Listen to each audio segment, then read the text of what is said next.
as yeah, what colors are associated with your character?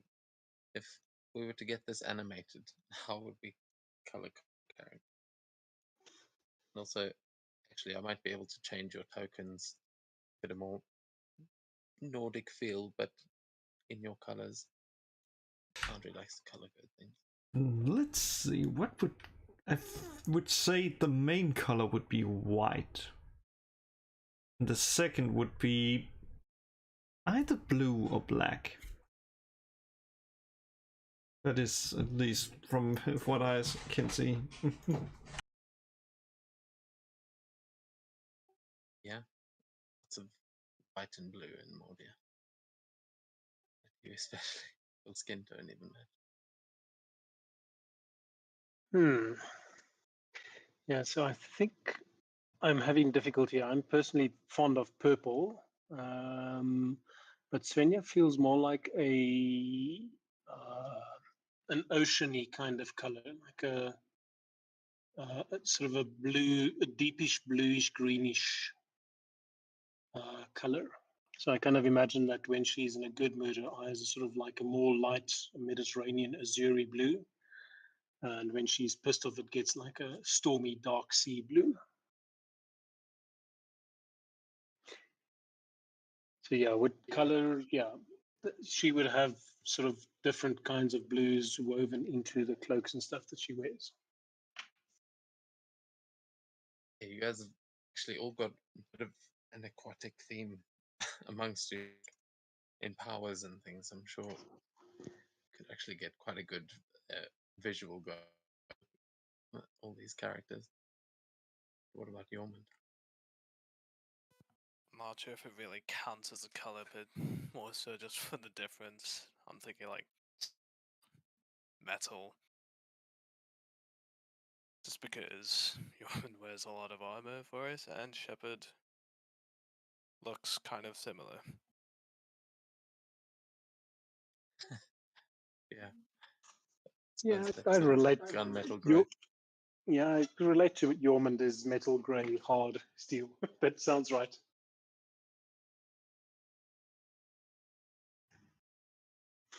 Yeah, I mean, but the Shepherd's metal leg, it definitely does definitely match. But Gorm. Either like azure blue, like light blue, or brown. Either the ocean or the ships.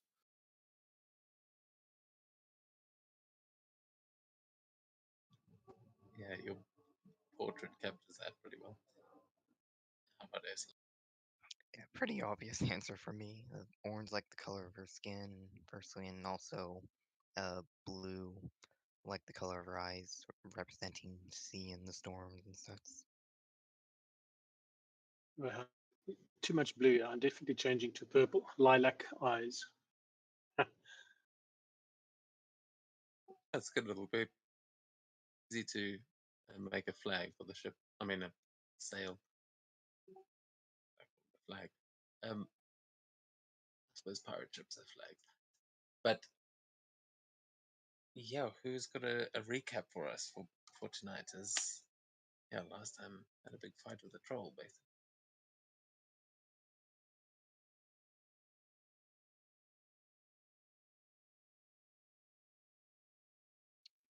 Okay, so last session we ended our short rest and went to a new room, found the troll.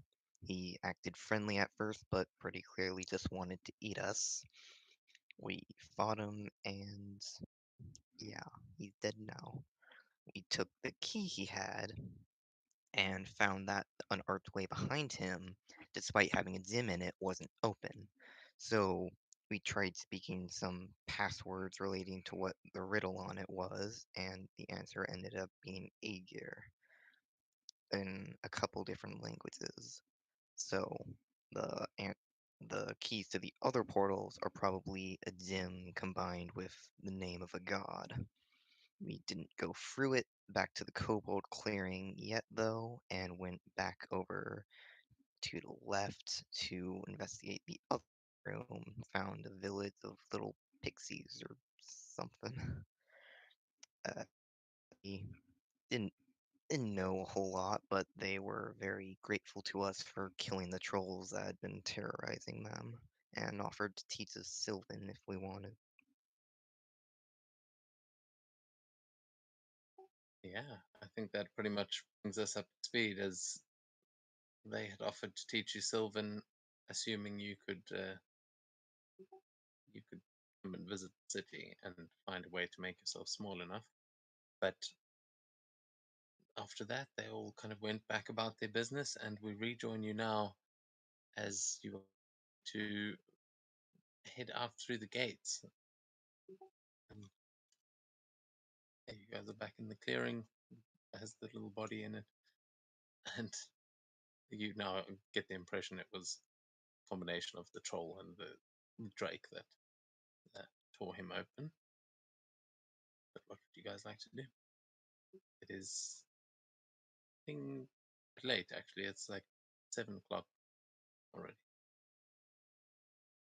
I'm thinking we just open the gate so the kobolds can leave and go back to Brodavik to plan the. Yeah, probably the most sensible thing to do right now is go and try and open the gate.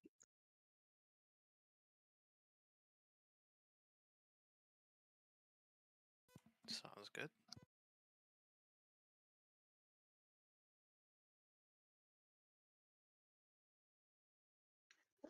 Okay, so I was curious about this the linkage here between the Kobold Dragon Shield, the conversation we had with Codrum. Are these kobolds looking for a dragon master to serve? Are this the ones that Codrum spoke about? We're in the Yeah, wrong place. these definitely seem like the same kobolds he mentioned. They were stealing. They were trying to steal cattle to give to their draconic master. So it seems like they might already have one. And it seemed like that troll also uh, had some ties with something draconic. He called himself Dragon Blessed, Do you and remember had what he thought was a pet dragon. we asked the one of the kobold we spoke to. He said that he hadn't seen the dragon, but he thinks his friend saw it flying, saw the shadow of it flying overhead or something. So they don't seem to have actually met it, but there does seem to be at least something draconic around the place. So the reason I'm curious about this is, are these actually a threat that we're supposed to deal with? Although, the ever-present diplomat in Svenja thinks like if we are friends with the kobolds and we help them go to wherever they need to, it might be easier for us to solve the dragon problem. She prefers, I guess, diplomacy over combat. Not very Viking-like of her. So if we are going to extract any promises from these kobolds or give us more information, that now would be a good time to decide what we want before we let them go back.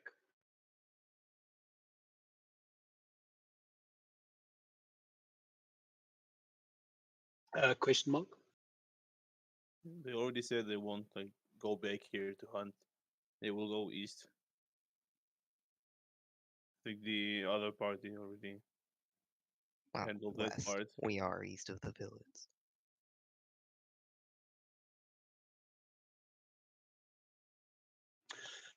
Might not be bad for the village if they go back to their tribes and say there are people that killed the troll and an ogre and two wyverns and a drake. In that village, we should best not fuck with them. It's also a form of diplomacy. Like stay away or get hurt.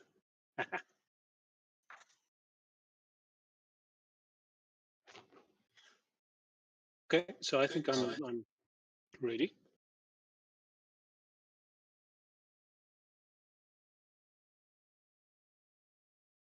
Okay, so yeah, see some of you're still standing in the clearing there. Are you all going to make your way over to the first gate?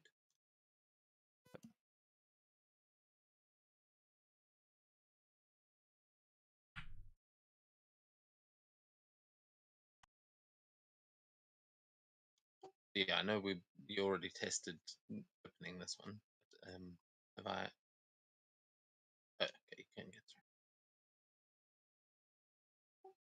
So yeah, you realize by speaking the name of the god in both giant and celestial, you are able to open these gates, provided they have the gem.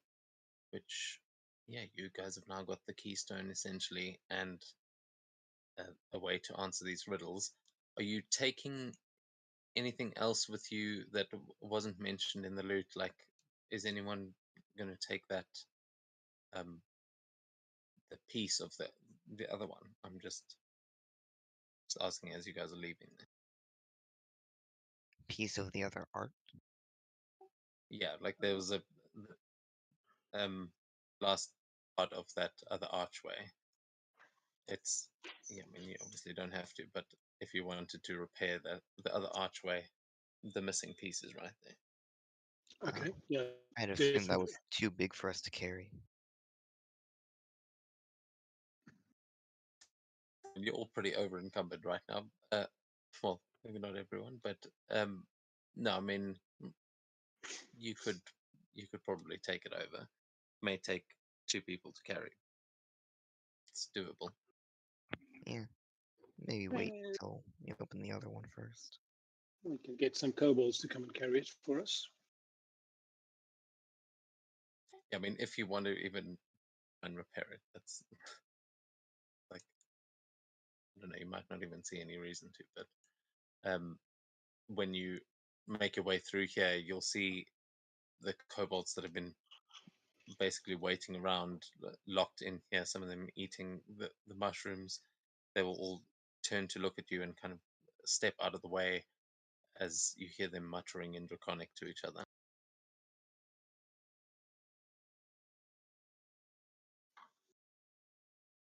Okay, when I get home, I'm definitely going to download my Rosetta Stone app and learn Draconic.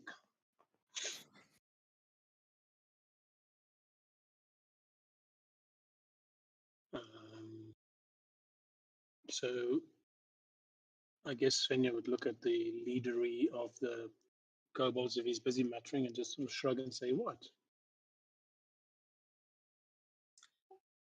Yeah, so the muttering you hear coming from these 3 that you first walk past, but as you get up to where the arch is, you'll see that who seemed to be their leader before, some of these kobolds with dragon shields, you can see that they are still trying to stuff random things into the hole that is clearly meant for a gem.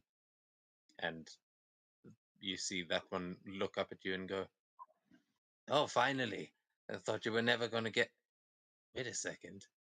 And he looks you guys up and down, as some of you are still, I imagine, covered in the viscera and gore of the fights that you've just been in. And it becomes quite evident to these kobolds that you didn't just go and steal that from the troll, that you seem to have been in a fight. And he will look down and go, "Wait, you guys you didn't kill the troll, did you?"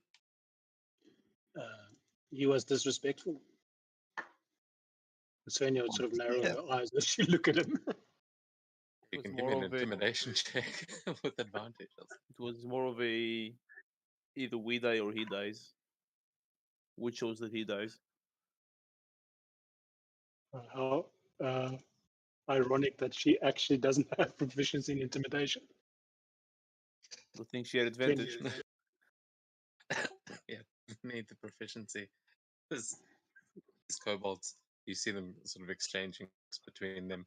And before, when they spoke to you, you got the impression that even if you helped them out, as soon as you did, they'd probably just attack you. As they're looking at you all now, they seem to be reassessing the situation. He sort of climbs down as they step back away from this archway, and he goes, "Well, I mean, well done. I didn't think anything could take down the dragon blessed, but well done, warrior. Did you figure out the arches?" That we did. It was simple. All it decided, you only needed 2 simple languages. Carmela, do you mind placing the gem up there?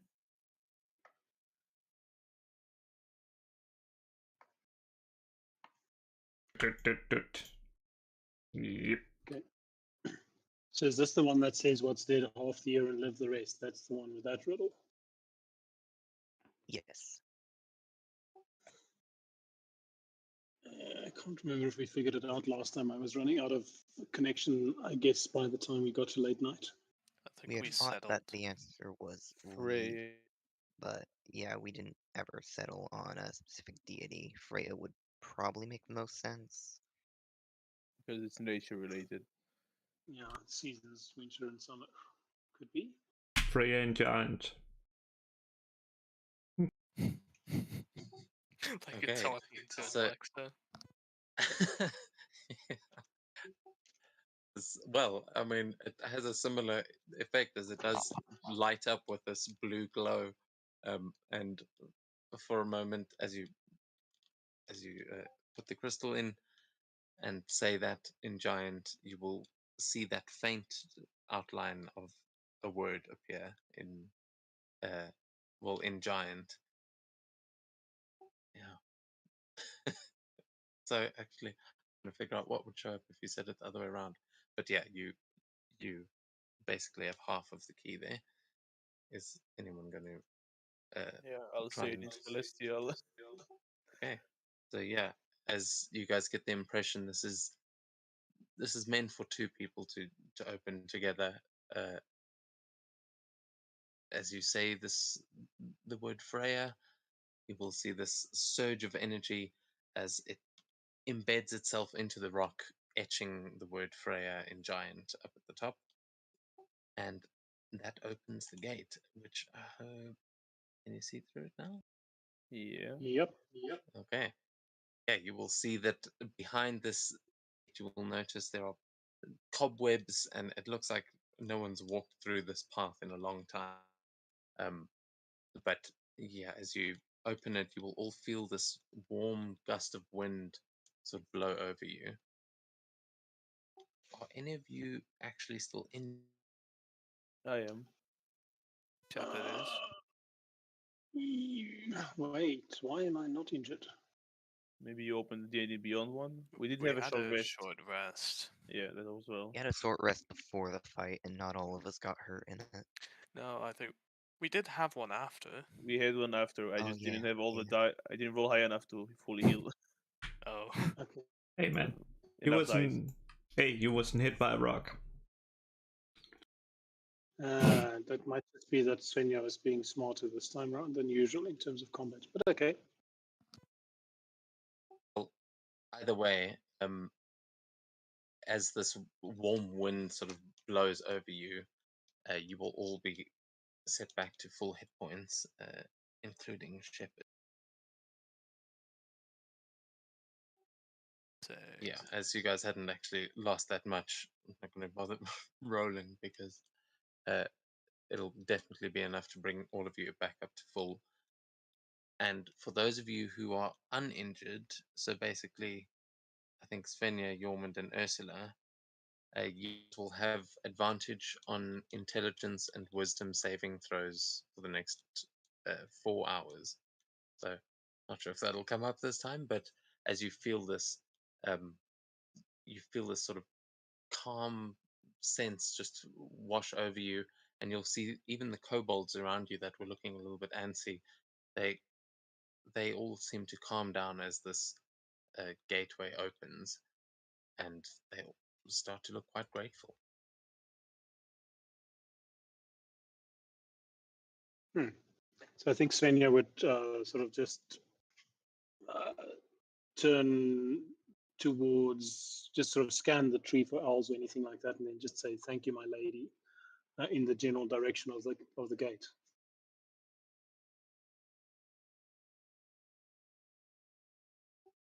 Yeah, you won't see anything in particular, but you do.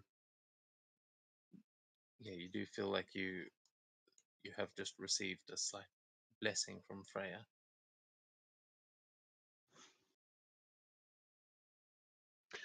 So hang on, this is the gate that the kobolds wanted to go through to get away unseen, essentially, right?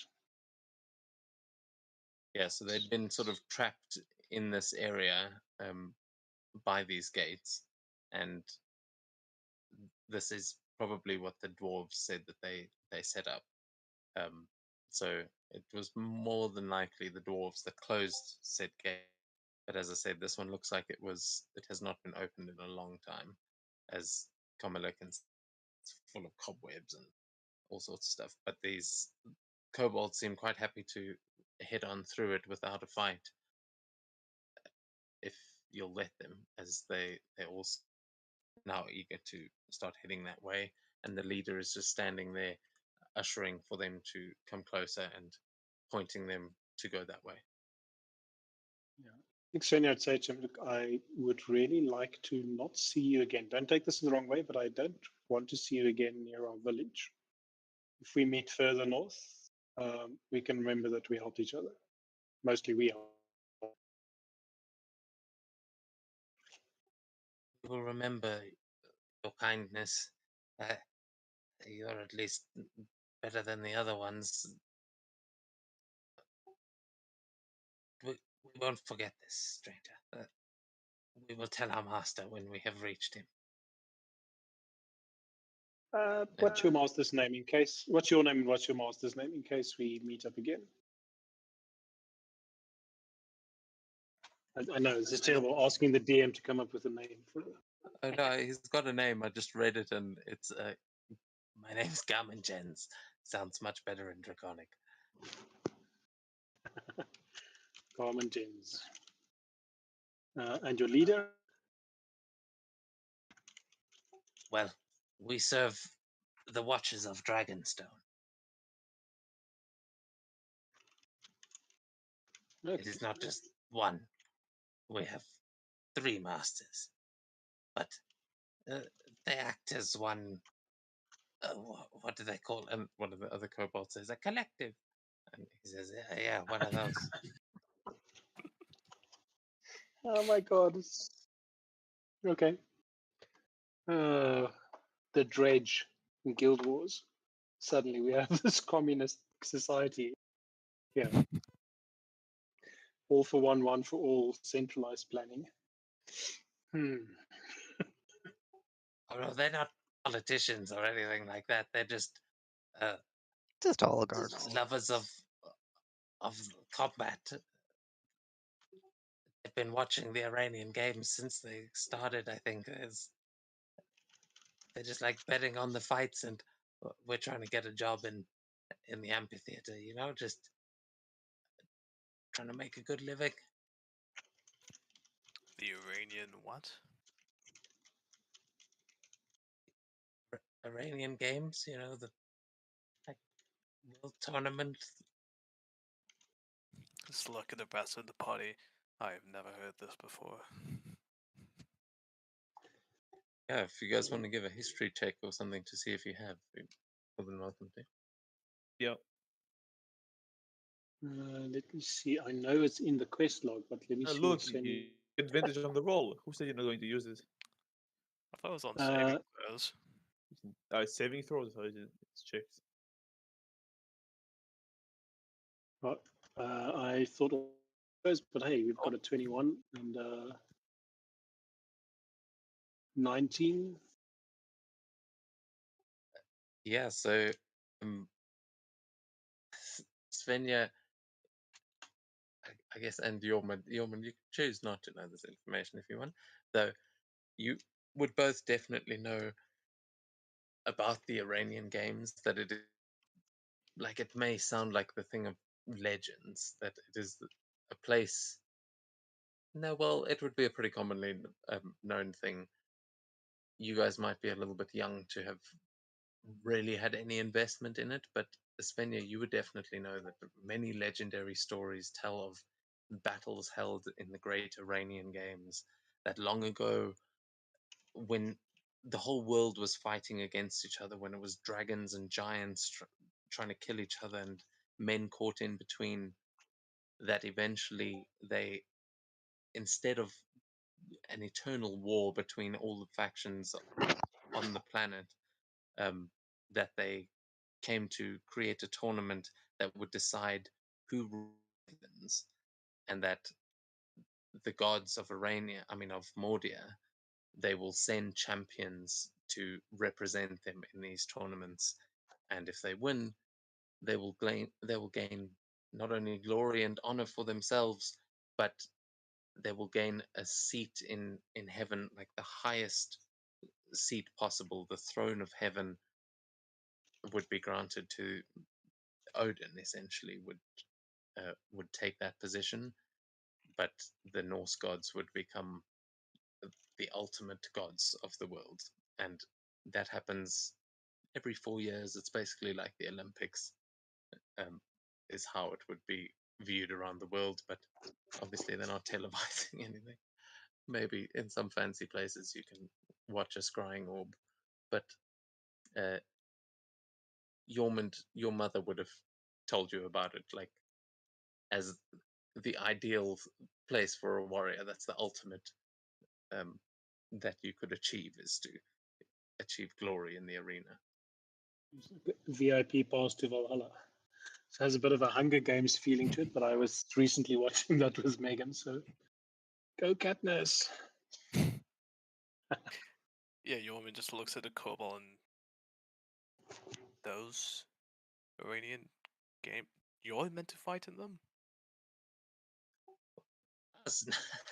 No, I'm not that ambitious, but the masters find people to fight in them. We haven't been able to find the masters. I see.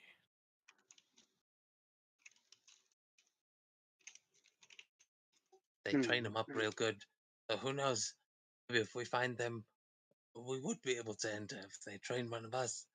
Though somehow I think uh, we might be a little small for that battle. Hey, I mean, you guys should try it out. You were strong enough to kill that troll.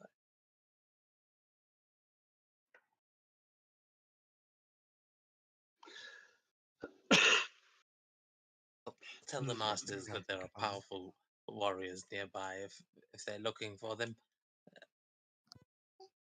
Thank you for your help. And as he's been speaking, the kobolds would have been filing through the arch. Yeah, good luck with practicing for the games. We'll see you soon, I guess. Svenya's sort of slightly distracted, I guess, at this moment. She's intrigued by this idea of having contact with people who are actually linked to this thing. It's kind of when you find out that you're on LinkedIn that your best buddy is also best buddy with Kababa or something like that. I didn't know that I know people who know people like that kind of thing. She's pondering. To be fair, it does seem a little far fetched. Like, this is just a little kobold in the forest, like in the middle of nowhere. It's very unlikely that these kobolds know someone who could get you to the Iranian games. That's like, the kings and that kind of thing are the people that would choose those warriors. Bunch of kobolds in the forest, unlikely. Yeah, so I think so. I let me retcon that a little bit. I think that she would know, at least at a subconscious level, that they wouldn't have the imagination to make this shit up. So there's clearly some fire there somewhere. There's some smoke in wherever they are about the dragon blessed and the masters or something. They somehow have picked up on it, and maybe they've twisted the tail a little bit. But it is the best lead that we have at the moment around that. Yeah, it might be a false trail, but yep, like there's a tiny hint of fire underneath that smoke. I can't help but wonder if this is a test. This whole barrier. What do you mean? Well, the kobolds were serving dragon masters, the trolls claimed to dragon blessed. Wyverns as well, that the scared of.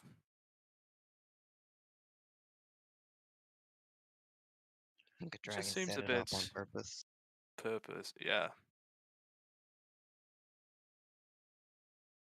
Does this feel like the dragon that we killed in the cave a while ago? Because that dragon was all talking about he shouldn't listen to his father, which suggests there's a big dragon out here somewhere. Possibly, but dragons can be heartless bastards. It wouldn't surprise me if found out you killed my great, you'll make great warriors fight for me. Yeah. Hmm. Dormant, first of all, I will give you inspiration for just the thought process that you're going through right now. Of like, trying to put the dots together. But also, I will let anyone that wants to please make an insight check as Yeoman's bringing these things up. There are a few puzzle pieces that are coming together.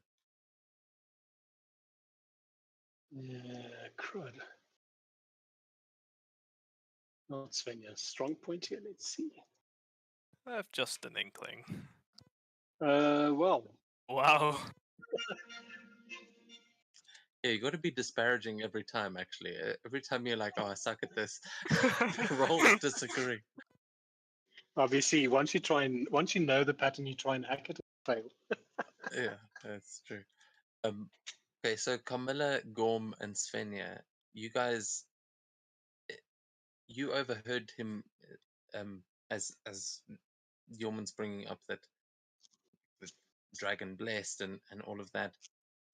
You start to wonder where an ogre and a troll would have gotten those kinds of creatures. Like they are not. First of all, the trolls. Every time you've come across trolls, they are generally too close to the town, and it's like they seem to come out of nowhere.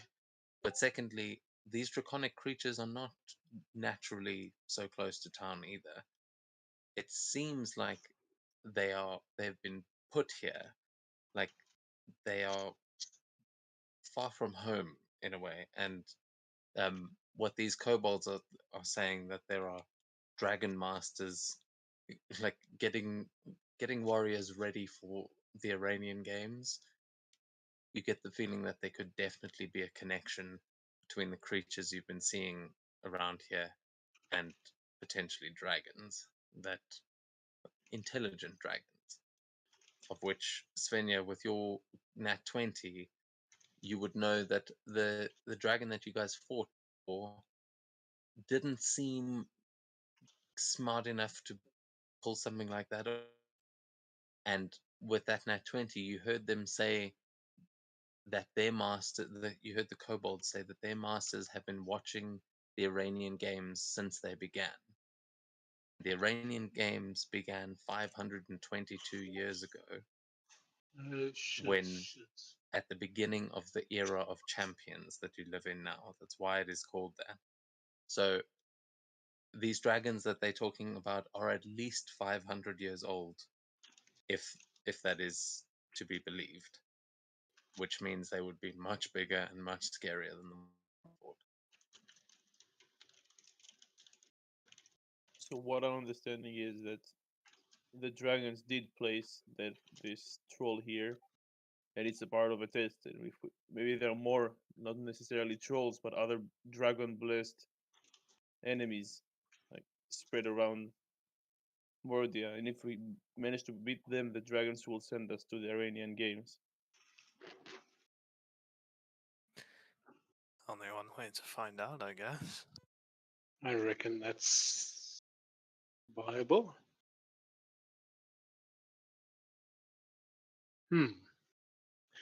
Cool. Well, So, before we dream too big. yeah, I was thinking it's late, it's dark. Well, we're no longer hurt, but I'm certainly tired and hungry. How far are we from town? Do we want to see if we can activate the third portal and whether that gets us into this teleportation thing. Although I don't know, I want to deal with those little wormy things right now that we came across last time. Total honesty, me neither. Might be better to just go to bed and worry about that in the morning. Long rest. Yeah, we Yeah. can. If we make an expedition, we can just pass here and see what it is. The gate. Also, you guys Don't move aren't anywhere. far from town. If like you would probably be able to make it back tonight. I'll double check as I'm looking at the map, but just so that you're aware, you didn't go that far away. I'm keen though to activate the third portal if we do want to spend a little bit of time here. I'm willing to put a level of exhaustion into that if we really travel late at night.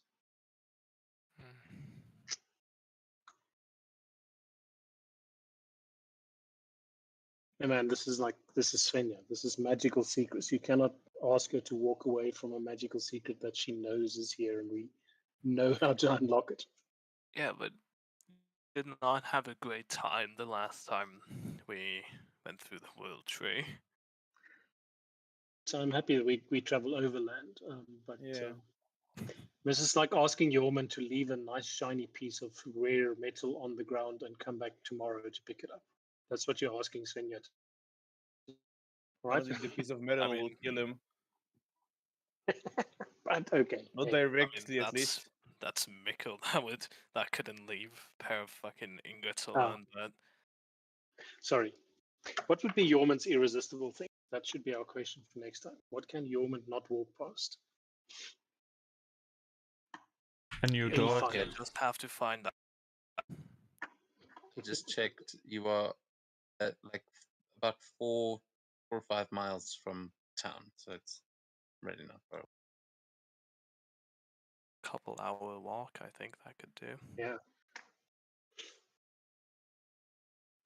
So let's put all of this ogre skins and vials and shit down here and go fetch that stone and fix the third portal and see what happens there. Sure. To be fair, we still haven't even planned a full expedition, have we? Nope. No.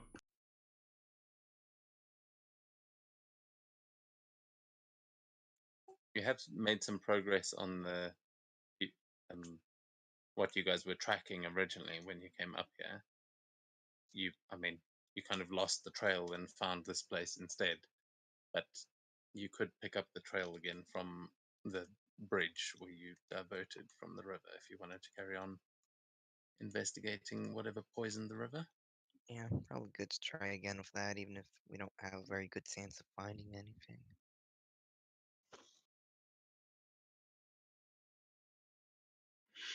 So Shepard so far hasn't shown any sort of tracking dog kind. The squid trails won't be there anymore because it's after winter, so we won't be able to use a sniffer doggy thing from town. Well, Shepard wasn't actually sort of with us because Yorman wasn't here during that session. So yeah, if you wanted to try something like that, you might be able to. You're right. It may be gone from winter, but if there's still activity or something, he might be able to still pick something up. It's always worth a try. He's missing an eye, but he's still got sharp ears and a nose. For now, let's see if the portal changes that.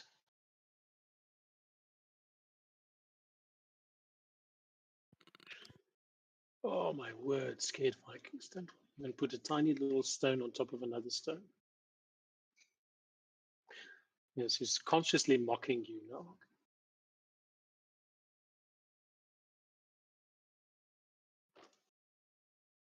Is that what you're doing? Are you trying to rip it out? I think Svenja's trying to. As a player, you lot are better at riddles than I am, so my OCD says I want to know what the first one means.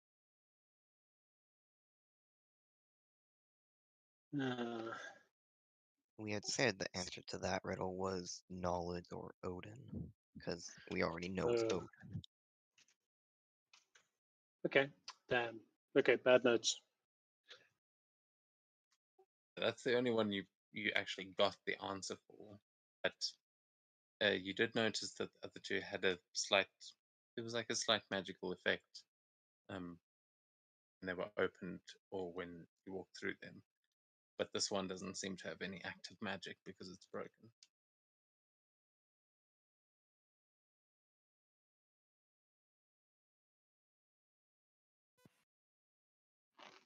To be fair, I'm not sure there's much we can do here. Well, if we put the broken stone back in where it slots in, we're going to need another have- crystal, aren't we? We could try to use the other one we took from the over on the east gate. Probably would want Mikhail to use mending on it. It's sort of here. I think this was the crystal. Yeah, Yep. that. Yeah, so we can assume if you guys want Mikhail to help you with the mending that he does, because I think he was trying to do that last session. So Ursula, you would also for fixing this arch, that is where your mason's tools might come in handy.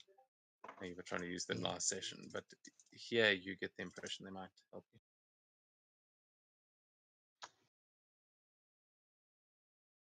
you. Ooh, I can definitely wait. Hang on. I think I still have one bardic inspiration left, strangely. So I will sing a nice little entertaining song while you do that. So yeah, let's carry the piece over and try and mend it on.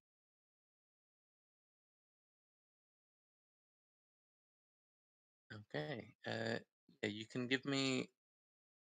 Yeah, I suppose if you're using magic, you can give me an arcana. Otherwise, you can give me a check with your mason's tools if you're trying to do that. But yeah, it's probably the same modifier.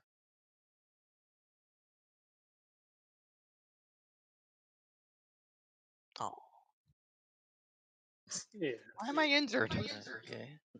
Why did bardic inspiration do damage to you? I don't know. Yeah. What the hell? Gotta keep an eye out for that. And see that going badly in a battle. Yeah, from now on, you roll it yourself. Tick off the abilities on my side. I'll also double check that probably just like one little setting that needs to be changed.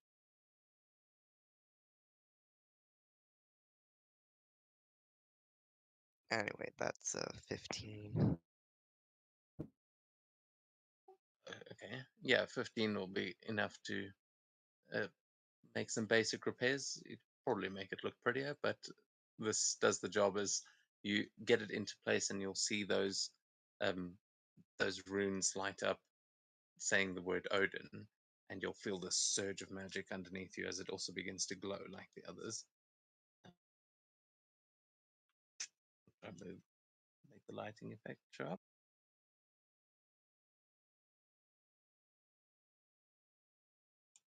Okay, that all seems to be broken, but just imagine it's glowing. But yeah, definitely seems like this one is now open, and you will notice uh, with each of these that is opened, you'll notice a kind of shimmer in the space of the archway, like you would be walking through that. It's almost like a imperceptible light that is there, just this very faint shimmer in the air that looks completely safe to walk through. The kobolds didn't get hurt or anything, or Carmilla when they stepped through the other one. You guys have already walked through one. But now, as you have completed this one, you will see that glow a little bit brighter than it did in the others. As all of you, I would like you to make a perception check.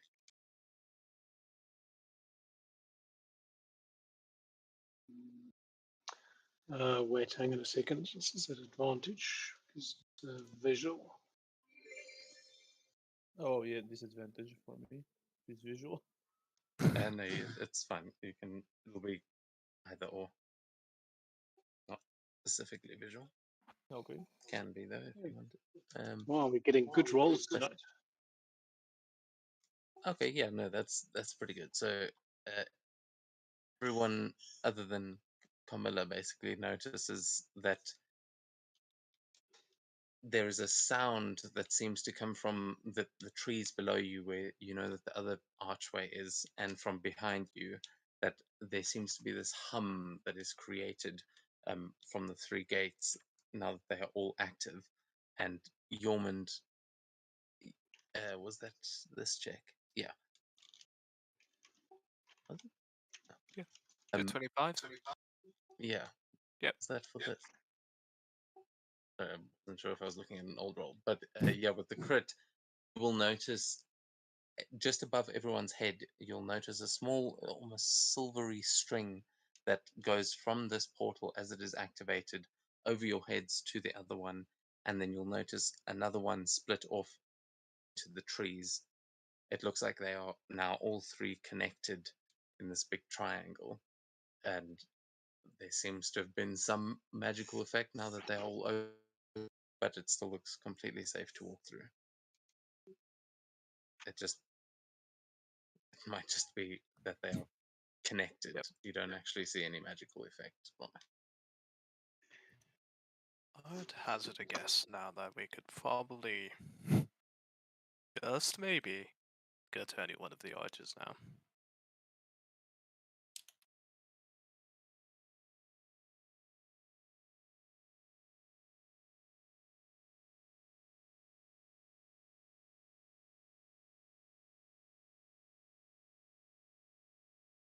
What one of the arts is now?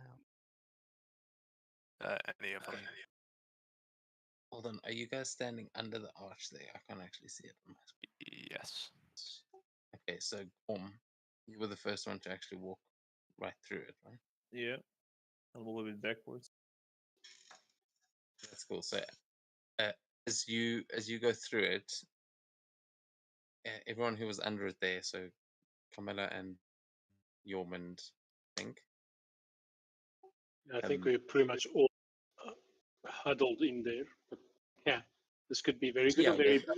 this one's pretty big. So I'll say you all experience this as you walk underneath it. But as Gorm was the first one to walk through, Gorm, you have this sickening feeling as it's like your vision is suddenly like goes blurry, but it's not blurry exactly. You suddenly realize that you can see through your other eye, the missing one.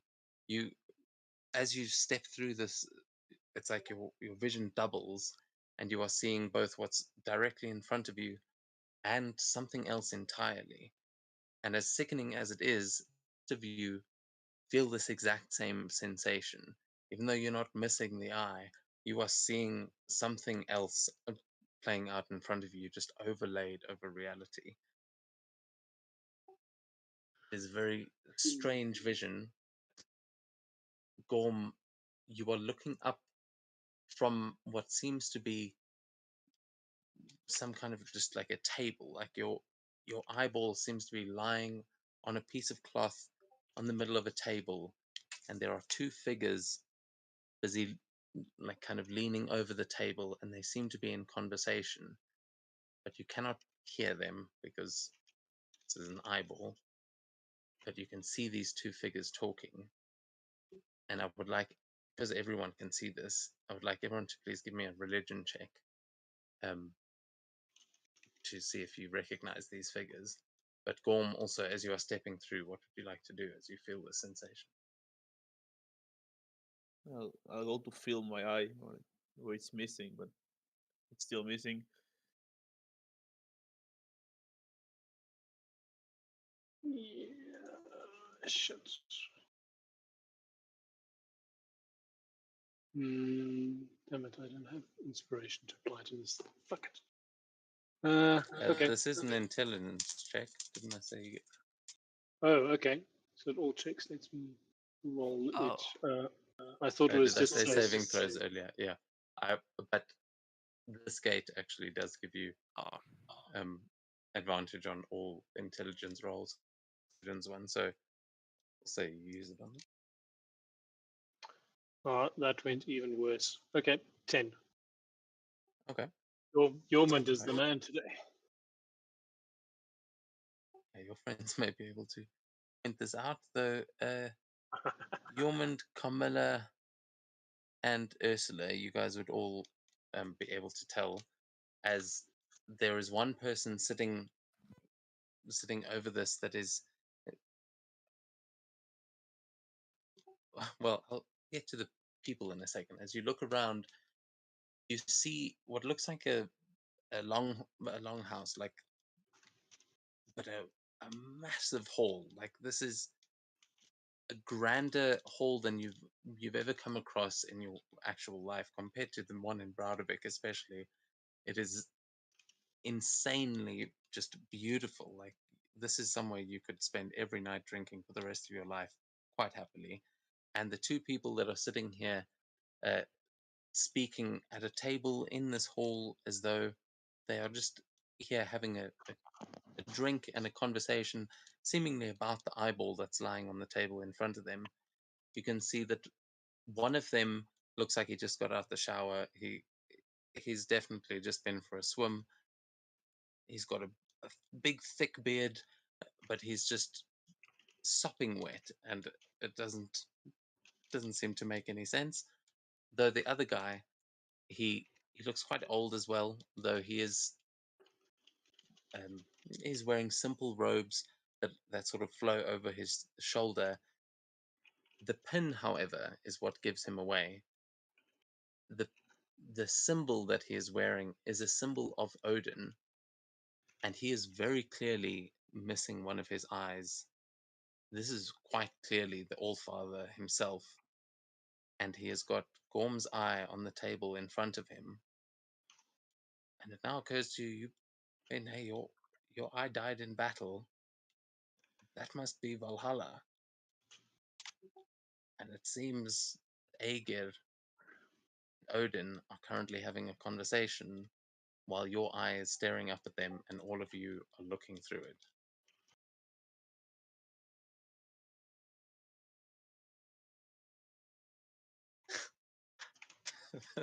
If you just said, Well, speechless. this just totally changed my view of the god. This part is about characters. Wait, Aegir is what? going to be merman from now on, for sure. Wait a second. Does that mean that if one person loses a finger in battle, it also goes to Valhalla? Yeah, as far as you can tell right now, Gorm's eye went to Valhalla. If it died bravely. Why would they keep my eye though? I Only to lose wonder- Valhalla, but he can't really fight. Fighting, that's all that matters. I wonder where Shepard's eye is now. What is he looking at? Shepard is like on his back right now. Just he looks like he's chasing butterflies. Yeah, maybe his eye went to Dog Valhalla, but thankfully not sharing his hallucination. As long as he's happy, that's fine. He is continuously like a video game character walking into the side of the pillar, as he's lost all depth perception, but he doesn't seem worried. Except when there's testicles at play. And it's like hyper focused. Yeah, I said chasing butterflies, but we all know that he's What are already you thinking about? Not in a really field of butterflies. giants. Just Oh, ew, now I'm picturing that. Ew. Fuck. It's not pleasant. No, thankfully, Oh. what you guys are seeing is just it's just two gods having a drink and discussing this eyeball. Though, if any of you, I mean, we've got no monks in the party, but if any of you want to try and read their lips and see what they're saying, you can give me a perception check. Though, as I said, it's just an eye, so you're not hearing anything. Would it be normal check or it's one eye? Yeah, I'll just say the normal check. Let's see. Maybe we are lucky. Oh my god. Oh, it was my roll.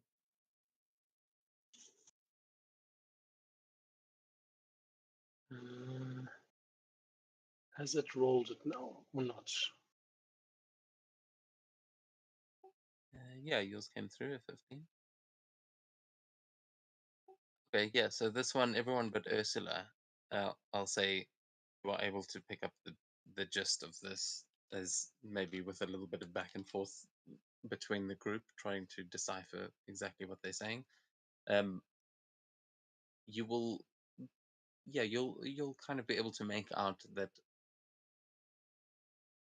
Aegir is, he says something that you're not sure what the first thing he says is. It looks like it is some kind of a name, but then he says, is too lonely and depressed, I need a new one, and this one has shown great promise. As Odin replies, I wouldn't disagree with you, but are you sure to change things this late in the game? To which Aegir seems to be responding with laughter, like it seems like a game that they're discussing. But yeah, Aegir seems to be talking about whoever the owner of this eye is. He seems interested in, and it almost seems like he's asking Odin permission. Uh, like they seem to be possibly trading this eye. I know it's my eye. I just start yelling, trying to get their attention that I can hear them.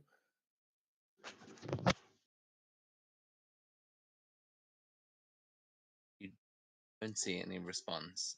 So as you're doing this, you will start to, like, as you try and look between them, you do realize that you're moving this eyeball, like you're looking from side to side.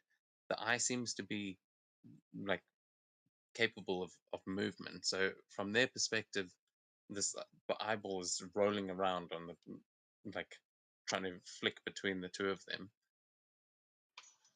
It definitely looks alive of its own accord, but they are not hearing you.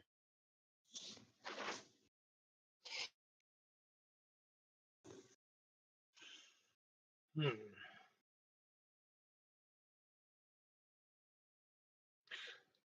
Well, we don't know what that means, trading out. So it's like just chatting. So I guess Svenya's sort of more mumbling as she thinks out loud.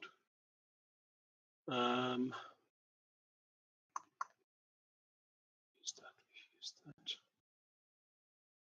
I'm wondering if it has something to do with Aegir wanting to replace Ailson.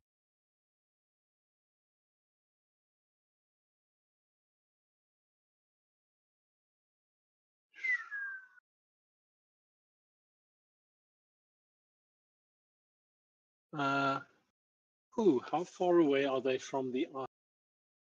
Okay, now this I think is stretching the cantrip. Yeah, maybe. I mean, they're very far away from you, but yeah, this gateway seems to be providing some sort of link, and they're just sitting, like, it's sitting on the middle of the table between the two of them. Seems to be like a regular sized uh, table like you would find in the longhouse, so close by, within 5 feet. Gorm, I'm assuming you want your eye back.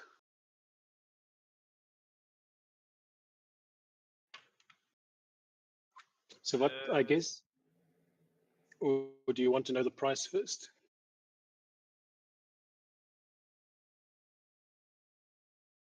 To know what this is all about first. Okay, so if this works, so Svenya's going to try and use the convey intention cantrip, which works on any creature within 30 feet, and just try the idea that we want to know more towards Aegir. Gorm wants to know more. I'm hoping that counts as a simple idea. Do I need to put it into the chat for you so you can see the description? Yeah, that's cool. I remember from last time that yeah, you can post it in the chat anyway, but I'll say this eye is sort of twitching around. You now they start to notice it, and using this spell, you are going to try and, as you say, bolster the strength of your communication. It is going to allow you to convey more with this, like Stephen Hawking trying to type kind of thing. the Yep. as as you sort of establish this code of what you are trying to say, what is the intention that you're trying to get across? Um, I'll say it seems like it's working. So if you want to work together on what it actually is, because you are all sharing this experience while you were standing under this gateway, you would be able to act together in this a little bit. But you do notice both of them now looking down at the eye, and it seems like Odin is saying, "Seems we have some watches." I don't know how simple of an idea you can say, but say something like that the owner, like the one that the eye belongs to, can hear. We can hear you. He can hear you, like something of that sort. That's what I'm thinking, uh, at least. so maybe I think let me propose maybe directing specifically to Ager that Gorm, your servant, wishes to, or Gorm wishes to serve. That's simple enough. But specifically directed at Ager. No more. You're not ready to commit yet, Gorm. Yeah, that sounds good. Okay. I don't know if there's a simplish rune. So I got sidetracked, rabbit holed into runes a while ago. So essentially, a rune. Um, The Rune of Death. the rune of? The Rune of Death. No, not want to do the rune of death. I think serve and maybe a rune that shows priest or something. If the eye can sort of, that might be pushing it, but trace pattern some sort. Not sure that's going to work. Yeah, no. I'll say using the spell, you are kind of able to draw that in this magical air of Valhalla that, with sitting in Odin's aura, he's definitely able to draw this magic side as well, and there is a connection that Aegir seems to understand what you were trying to convey, and although you don't quite understand their response exactly, you're still just sort of lip reading, which is hard to do while the eyes flitting around. But Yes. you will see him sort of laughing again with the big smile on Odin's face as they seem to be um, laughing that you guys can hear them, and then Igor is going to just look down at the eye and give a sort of a nod. Yeah, sending an ear might work. Um, he'll give a nod as though he understands, and Odin is going to pick up the eye and just turn it to look at himself as he seems to be looking curiously down into the eyeball.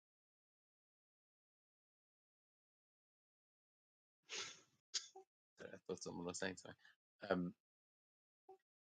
Then you will see him. He is going to lift a finger in the air, and he is also going to draw this time a rune that just sparks into being just as it traces his finger, and he is going to write in front of you a message so that you understand it as he mouths the words out. And he says, um, "Stay in Midgard, warriors. We will be there for you soon."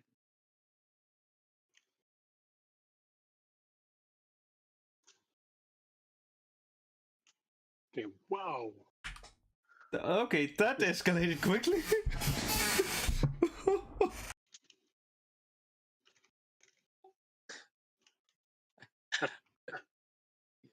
after saying that, they are going to wrap this eye back up in this little, seems like satin kind of cloth that they wrap it in, and everything goes dark as the actual reality now comes back into view for you all. It is that sickening feeling passes. You are still in the light of this magic. You get the impression you are still seeing through it, just now that it's gone dark. Harder for you to actually see from your side.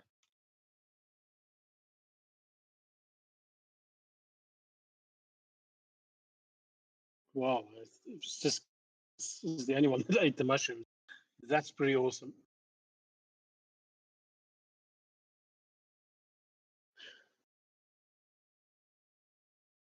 This is the sort of story that Magnus and them are just not going to believe. They're going to just be so pissed off. So maybe we should tell them. Shouldn't tell them. Probably start heading back. Yep. So Svenja is going to be thanking everybody. That was her curiosity has now definitely been sated and tickled, but she's ready to go and have some wine and food and a nice warm bed.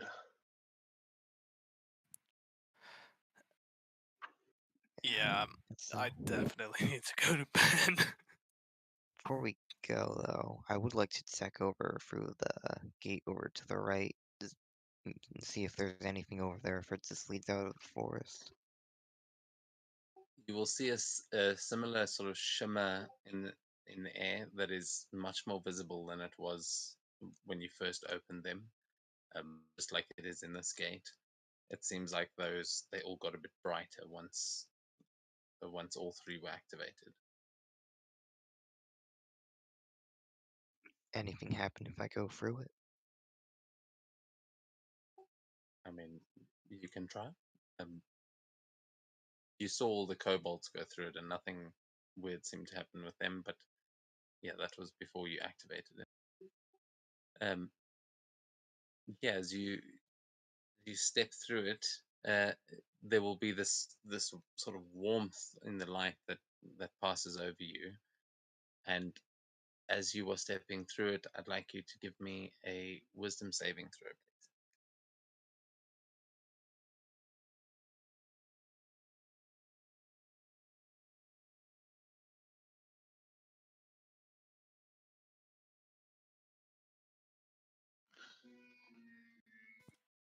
Oh, I've lost connection to the server, so can you call out your roll?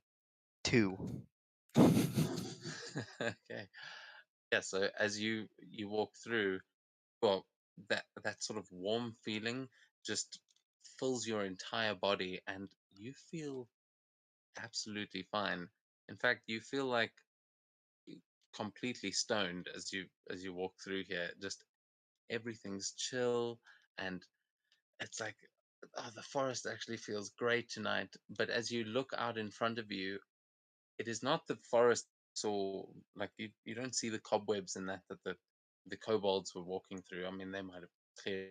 You are not looking at the same forest as you are underneath that archway. Um, the bushes that are in front of you, as you kind of move them out of the way, you are seeing one of the craziest landscapes you've ever seen. There's still a forest, but you are quite clearly looking into the Feywild. There is there are just spires of these gnarled trees that seem to reach all the way up into the sky, and multiple colors of flowers and leaves. There are strange creatures fluttering through the air, and it is broad daylight what you are looking at, even though through the gateway at night.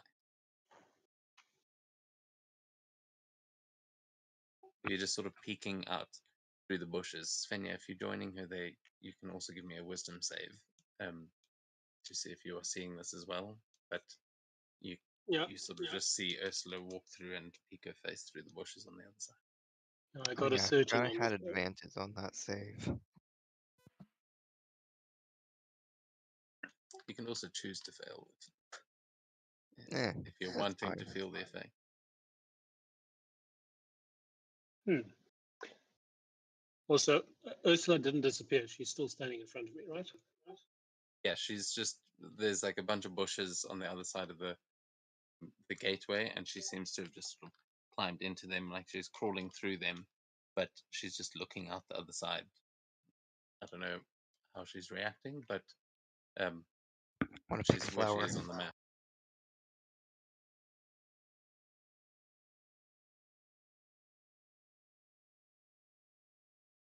The kobolds have all gone by this point. I just Yeah.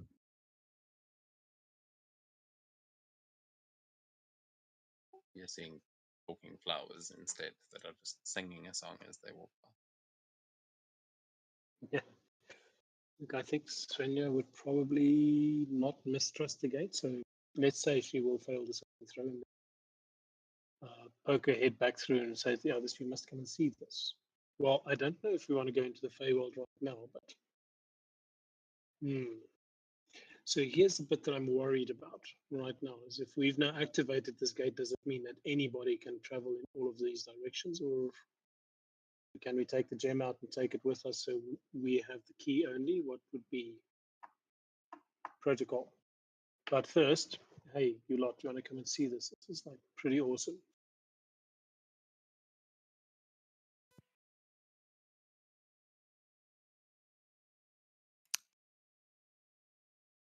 Sure.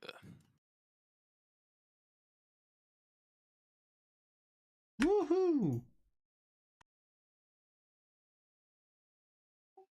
Who's gonna go peek into the Feywild? Jormund. Me, Carmilla.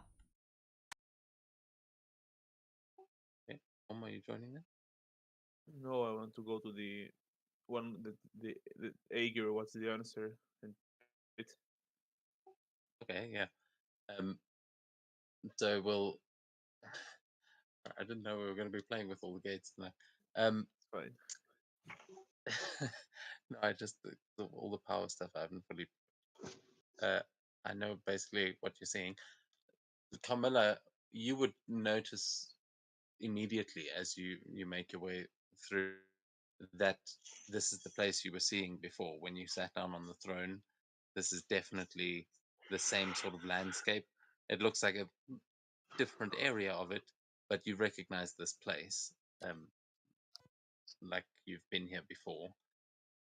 But yeah, you would all see this same full-on Alice in Wonderland style landscape of just madness in the forest. You you may you may think this is possibly Vanaheim, or the other one. Wait, the Vanaheim. Muspelheim. No, It's where the fire one. Frey lives, his brother. I think it's Vanaheim. Yeah. Yeah, that's the Vanir Elves. Yeah, it's Vanaheim. I'm pretty sure. I'll have to double check my notes, but this would definitely like the Feywild is a known thing because there are Fey around, but to Mordians it is um, often otherwise known as Vanaheim.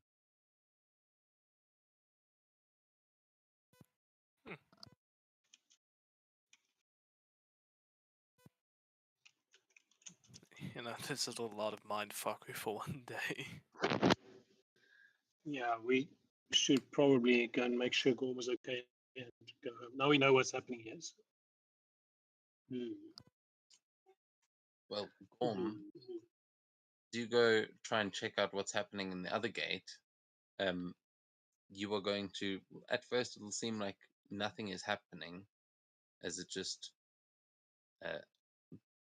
it just seems like that once the eye had closed in the other one. So as you are standing there for like a minute or so, just trying to figure out while the others are all staring into the Feywild, you are going to see a tiny, tiny little light appear in the darkness.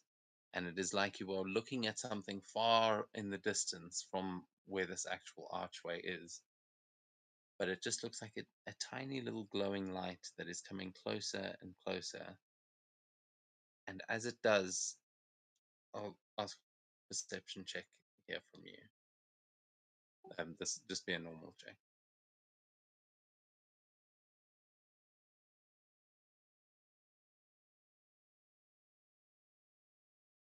18. Okay, so the it's not showing up for me. Are you? I did roll, it did show up for me. Shows up for me. I might need to give it a refresh, but that's right.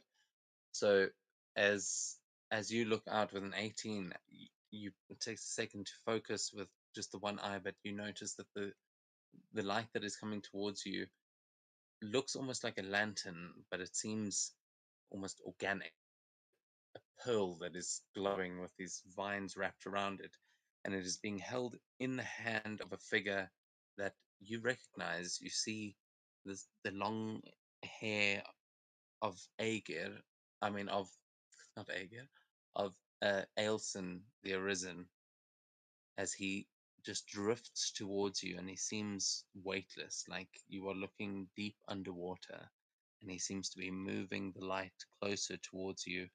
You can see his face now quite clearly as he drifts closer and closer.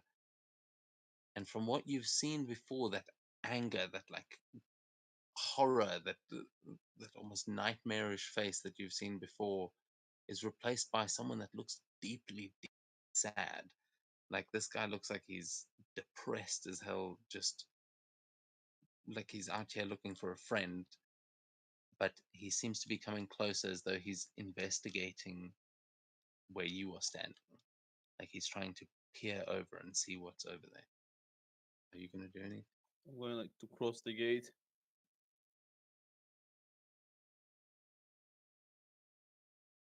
Are you closing the gate? No, I'm like going through. Crossing. Oh, okay. As you step sort of out of the boundary of that the glow that is coming off of this gate, the vision will immediately fade and you are brought back to reality as it seems you kind of cross over the boundary. But yeah, as you make your way through, you walk almost through Aegir, and for a moment he seems to notice, like he was looking at some sort of vision himself. But yeah, you don't. You just walk out on the forest on the other side.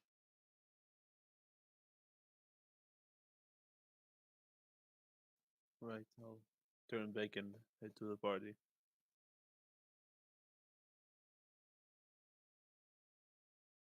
Yeah. At which point, the rest of you are all. It's the equivalent of having spent the last few hours with Snoop Dogg and Seth Rogen at the same time. It's you were all very chilled. This gate has an extreme calming effect on you, but the sort of hallucinatory side of it seems to just be looking at the Feywild. Like no one's seeing anything too. Just you feel at peace and completely calm. It's ogling the surroundings. Is it all illusory or can I touch it?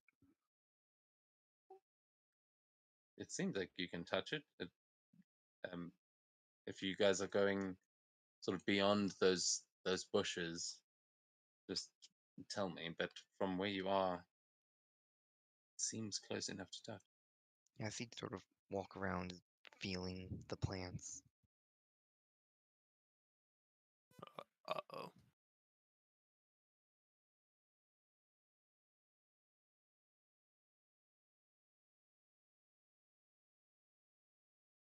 I mean, it just happened to the server for you guys. No? Oh. Not letting me back on. It might have logged me out. Give me a minute. Yeah, as you step through, Ursula, to go and start feeling the plants, you will step through into the Feywild. It the rest of you see her go beyond the glow um of that archway, and it seems to be a straight up portal now into the Feywild as you're walking through it.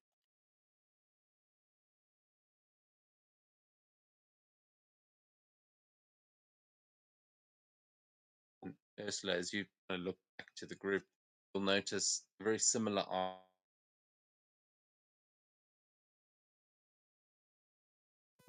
Similar Uh-oh. what? Maybe DM's power might have just gone. Yeah. Or internet connection. Something like that. We'll just Oh no. give him 5 minutes.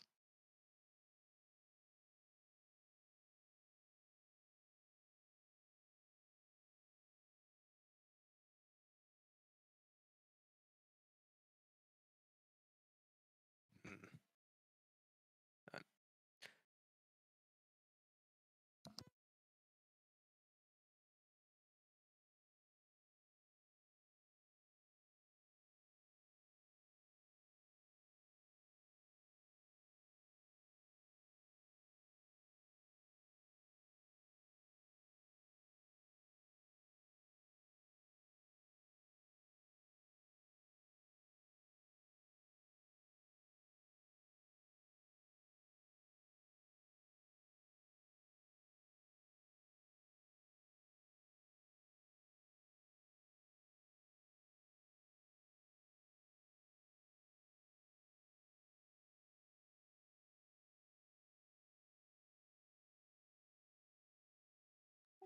Okay, I think I'm back. Yeah. Yeah, I hear you. Okay, sorry, what thing you heard? I was I look at back mid-description. at the others and see something. Okay, you see an almost identical archway, though it looks much older and it's got magical vines wrapped around it. It seems to be an open portal just hidden by a bush, but you have stepped into the Feywild and you can sort of see sticking their heads through the bush. But it, yeah, it looks like there is the same archway on your side.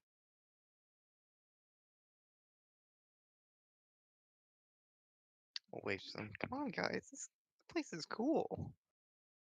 We want to go and do this now? Yeah, maybe not. Yeah. I'll Aw. be entirely honest. I need a nail and a beer. And a bed. You need to be nailed in a beer.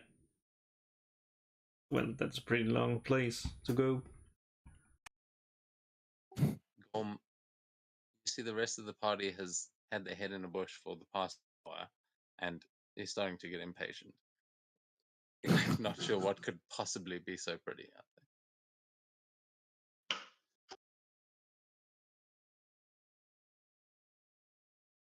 The rest of you guys stuck your head through a minute for a minute. Hasn't no one should be waiting for you. Yeah, Jormund is just scared of going too far and just getting lost, so he's gonna come back out. Can't be that bad. Tries to follow where Ursula stepped.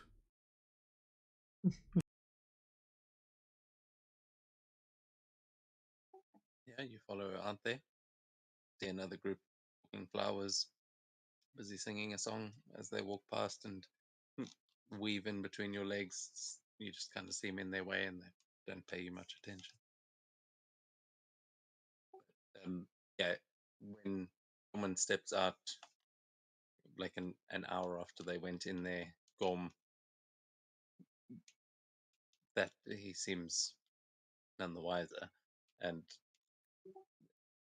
you see Kamala heading through as well. Has it been an hour for both of us, or is it Feywild time fuckery? No, those of you that have gone through the gate, it's you've literally.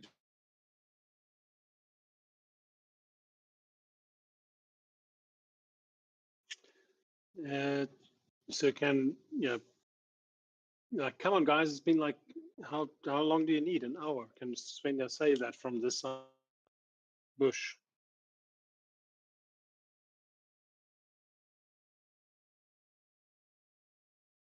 Saying it to me or to Ursula and Carmilla. No, to Ursula and Camilla on the other side. Like, come Neither. on! I What are you thought he might doing? have got cut off.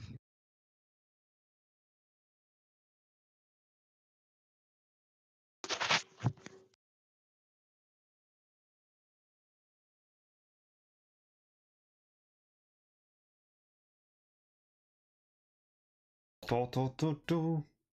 You know what? He's gone completely offline. I think this time I'm worried that he's not going to come back. Yeah. Give it 5-10 minutes. God damn it. What? Maybe he was lost in another, like, plane. The plane of no internet. It's just called real life. I don't fuck with that shit.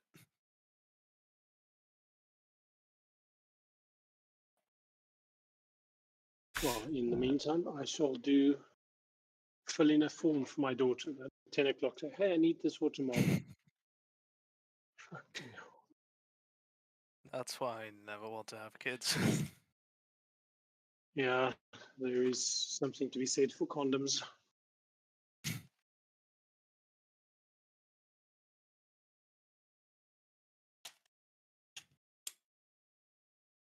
Yeah.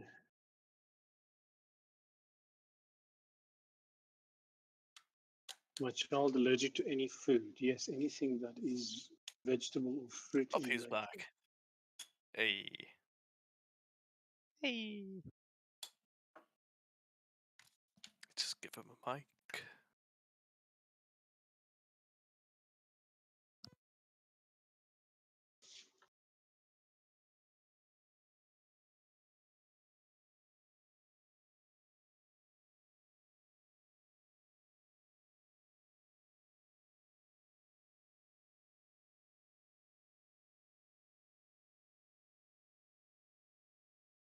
No.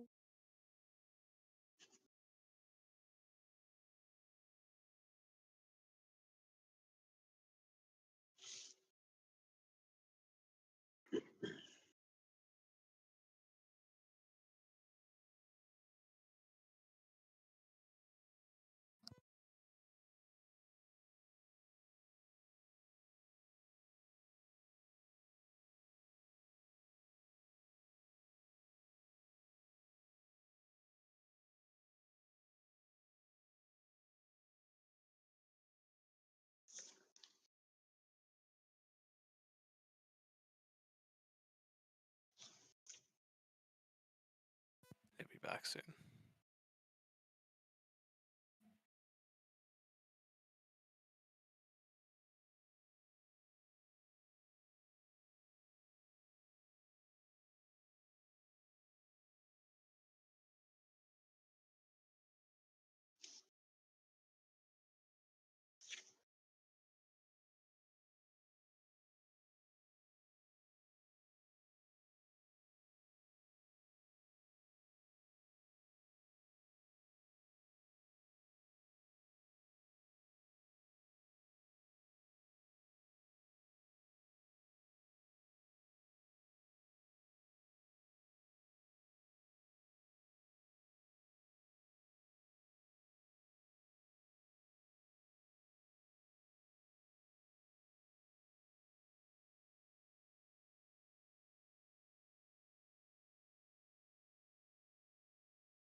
Oh, come sign the signature of witness and date.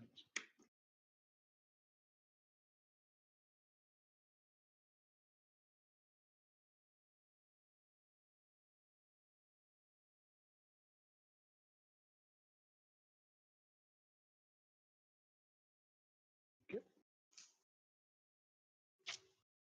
No, I've forgotten that we're on.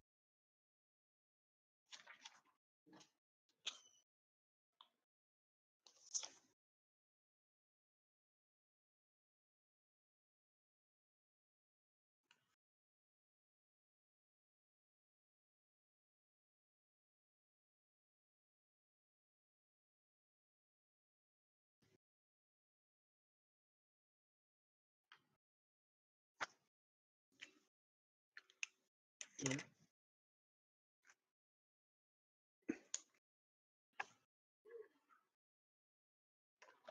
Maybe a trip overall generator.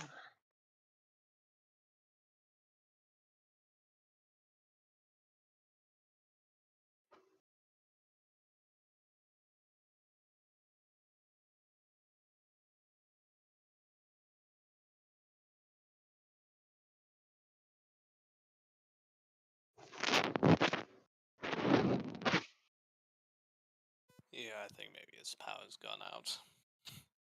You have no power here.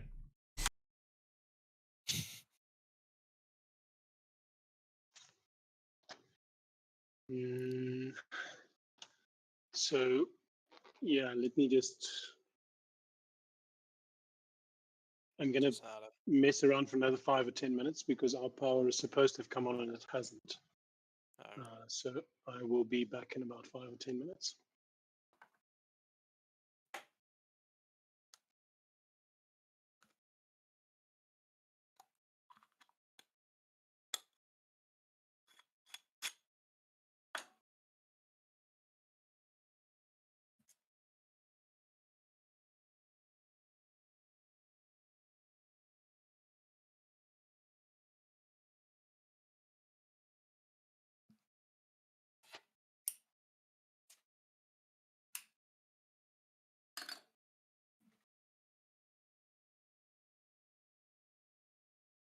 oh, my mic's unmuted. Huh.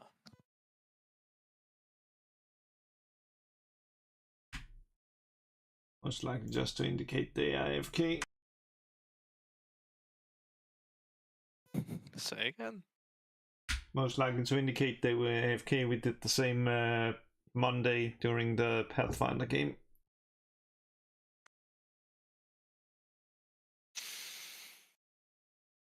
Gonna level with you. I have no talking about.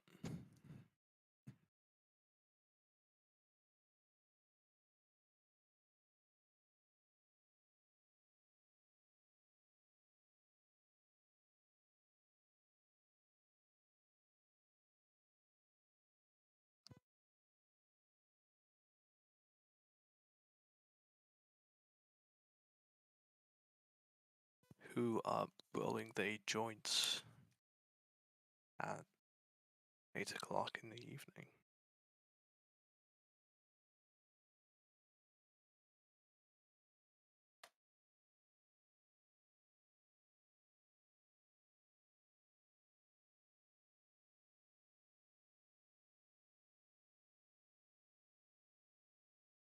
Oh, he's online. Oh.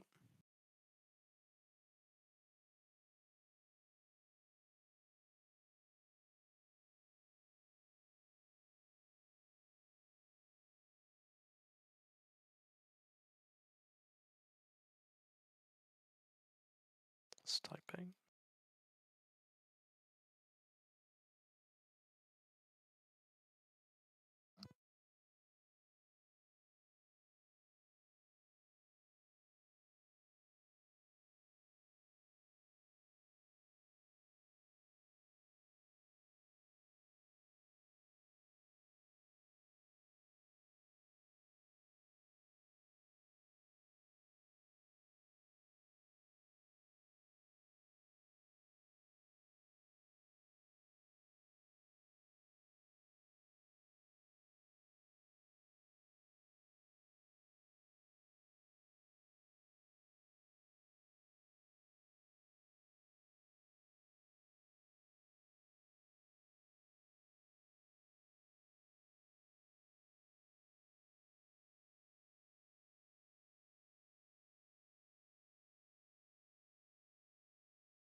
Gorm, can I ask? Oh, what the fuck?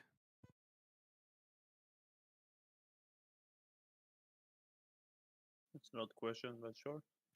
No, I thought I heard something. Now can I ask? You speak Russian, right? A little bit. Ah, gotcha.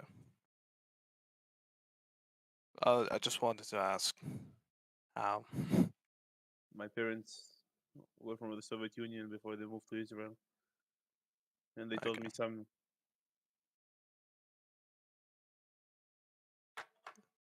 Russian or another Russian. country? They were in Russia itself. Gotcha.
Okay, so I'm back and the outlook looks not great. Yeah. DM said something in chat. Just give him 10 minutes, and if he can't get it back by then it's night. Okay. Oh, right. Oh, I just see it now. I've just come back. Our power has not come back on, so I not have a lot of time left here. No worries. Honestly, at this rate, I think this is where we're gonna leave it. Yeah, probably. Whilst I'll hang on another a couple of minutes, but Yep. in the meantime, let me see if I can find the stupid power utility website. So, log a fault. Legitimate fault. Power did not come back after scheduled load shedding. God damn it. Yeah, same happened to the DM before the session. Got back, I think, like half an hour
Oh, Oh,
Am I back? yep. yeah. Yeah. Oh, Okay, sorry about that. I have no idea what has happened. It's been fighting the router. it's no worries. All good. So yeah, I'm sorry. I'm gonna have to load into everything again. But what? Uh, I was mid sentence when I disappeared. Just the last thing. Yeah. Yeah, it had been hour for all of us, or if it was Feywild time stuff, and you, I think, were saying that it was altered. Uh, yes. So you guys that stepped through been about a minute and a half for you. So yeah, weird Feywild time stuff as Gorm side for an hour. Wait a second, if it is Al. Can we have all our combat in there?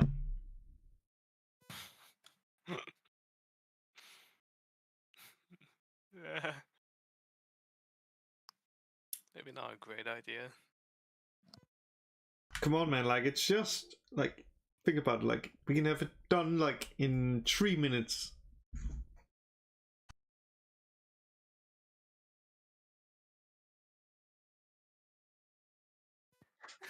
And I'm not sure you understand time manipulation, so let's start mess with that in this campaign as well.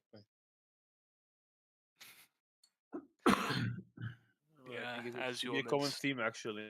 as humans starting to realize he's actually just going to grab whoever's closest and just pull them back to this side.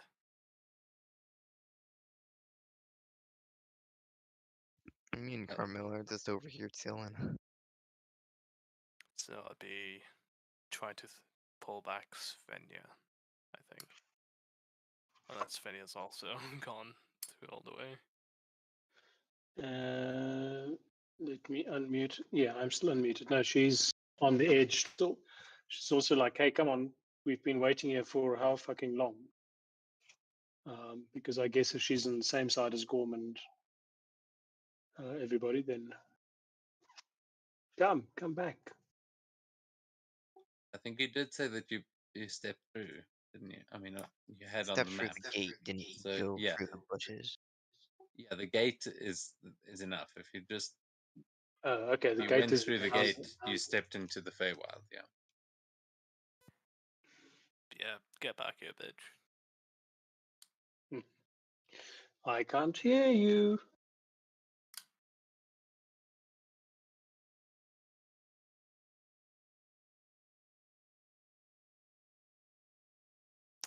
Not gone well. So We don't shall fail we our go? wisdom seeds. We don't have to act rationally. You see Yorman saying like to come back, but it's just happened. He looks like he's moving in slow motion.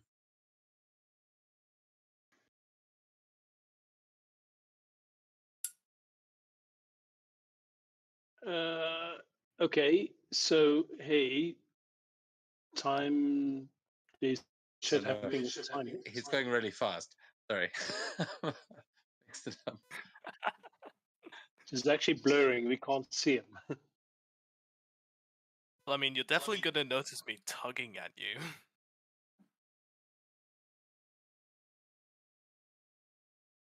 Try to fucking pull you to this side. Okay. Senya will turn around and call to others. Come, we need to come back here. We're not ready for this. Come, let's go sleep. Oh, And- all right.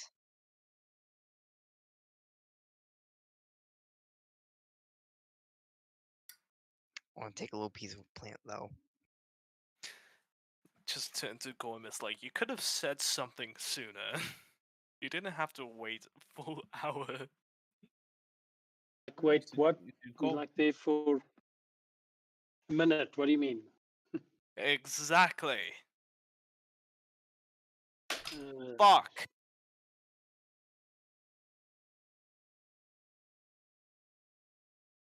Oh, that sounded like a real world. Like, did you just? Yeah, I dropped my lighter. Did it explode? No. It's Sounded metallic. It's Oh, not a lighter. It's is not it- a bomb, it's a lighter. It's a Zippo. It is a Zippo. But Oh, yeah, if that explodes, your then I'm afraid because no, I just dropped it on my chair. I was standing up. No, it just sounded like something broke when you. I wasn't sure if you were reacting to the game or that. No. Yeah, but you guys. So is everyone heading back through into the material plane? back to the material. Are there any Yep. flowers that don't seem to be sentient? Yeah, definitely. You can roll on the table as soon as I get in. I can't remember exactly which one, but you'll probably definitely be able to pick up some pretty rare stuff. Yeah. The crazy drugs one. No. no, not quite yet. Yeah, if you look around a bit, possibly. I think Sorry, I Yeah, I'm I'm want just having gonna some pick trouble some loading. flowers.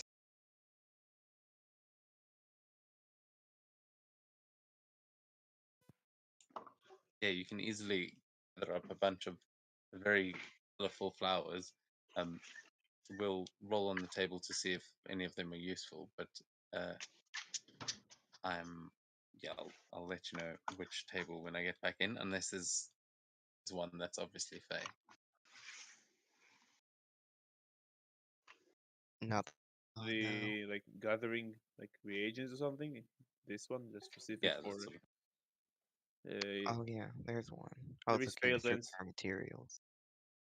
Specific one for. Yeah, I'll roll on that, I guess.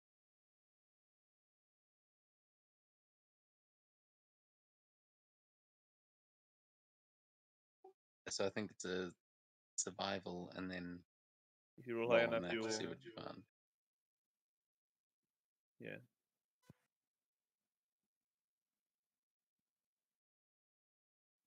It's DC 14. Okay, so it's just some Okay. mundane flowers. Right. Yeah. You're not sure. You're not sure which one of the ones of these are alive. And when you're like, oh, those look like they would be good and medicinal, as you touch one, you see it turn around and slap you on the finger as though you've just touched it inappropriately, and it covers itself up and walks away, just huffing and puffing. Sorry. Yeah, you you find some non-sentient flowers and pick them, and you've so a got molest a the beautiful flower. bouquet. Oh my god, we have to write this down. A plant creature. Sorry, there we go. Okay, so Ursula, are you sticking around to explore more of this area that you're in, or are you going to No. head back with the others? I'm heading back. Okay, yeah, you all pop back out. I'm back on the server again. So, yeah, and it is now a little bit later on. Getting very dark now. You're gonna try and head home, or are you doing something else here, or you're gonna try and make camp? ET phones home. I think we should go home. Yeah. Yep, you certainly have a crap load of ogre skins and sort of drop off there and then come back tomorrow and find the squid or go do something else.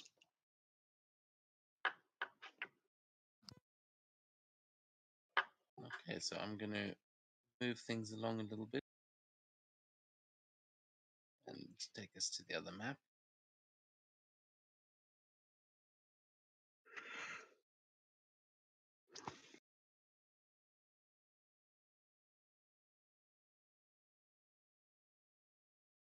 Okay, so yeah, it's about a 2-hour walk to town at a regular pace, but if you want to go fast, you can probably make it back in an hour.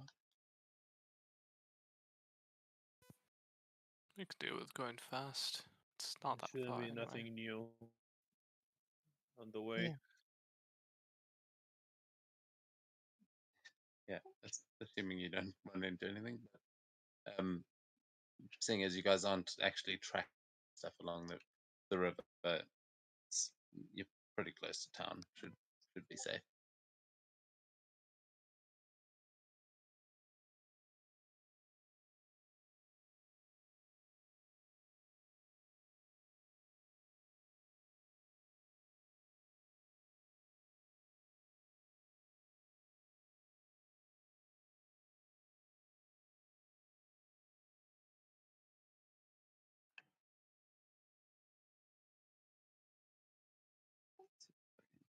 This guy down, show that you've defeated him. And yeah, you guys. So are you heading back along the river or not? And probably the same way we came.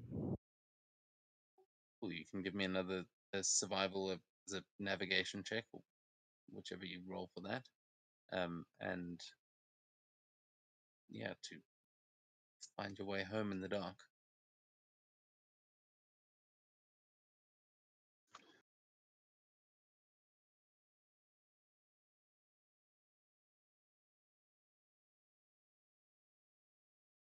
$13.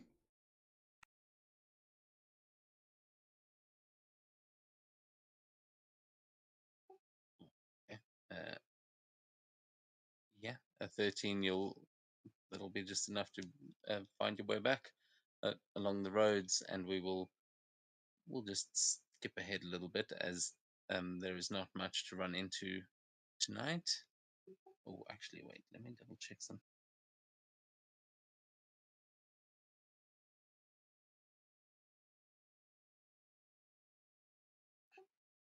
Mm, Is you have to check the phases of the moon. Yeah, you guys find your way back home without too much trouble. There is still some life in the longhouse. Find your way back to Bradovik, and you can see one new addition as you arrive. Well, two technically, as there are two horses tied up um, outside the longhouse. You can see that they're both drinking from a trough that has been set up there for them, and yeah, you're not sure who they belong to, as far as you know. There's not many people that own horses in Bradovik.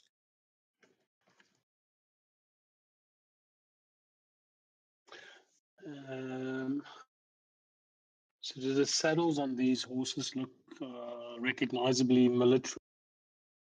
Just pretty normal saddles. No, they look pretty normal. They're pretty nondescript. They could have come from anywhere in Mordia. You would know that normally it would be kind of easier to tell between like Green Lights of the East, Nionim and Alsvater would have different styles, but this looks like your really most basic saddles. It looks like these are probably not actually used all that often. It looks like the kind of stuff you would get with the horse, kind of thing.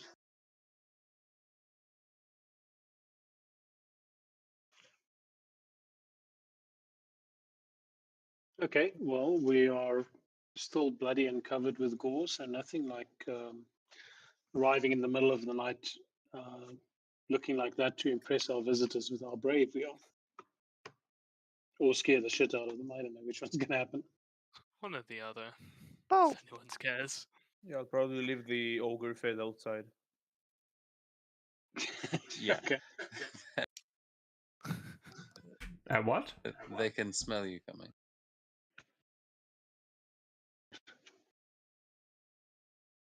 We should just have like a prestidigitation on a never-ending loop, right? Yeah, wherever we are. I think if we leave the ogre fed outside one time should be enough.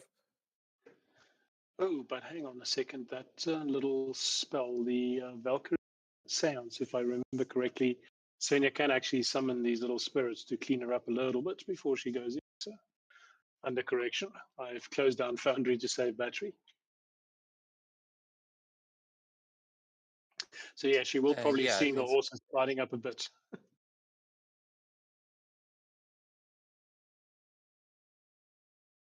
Yeah, it's the same as I'm the just Satyr trying to one. see that.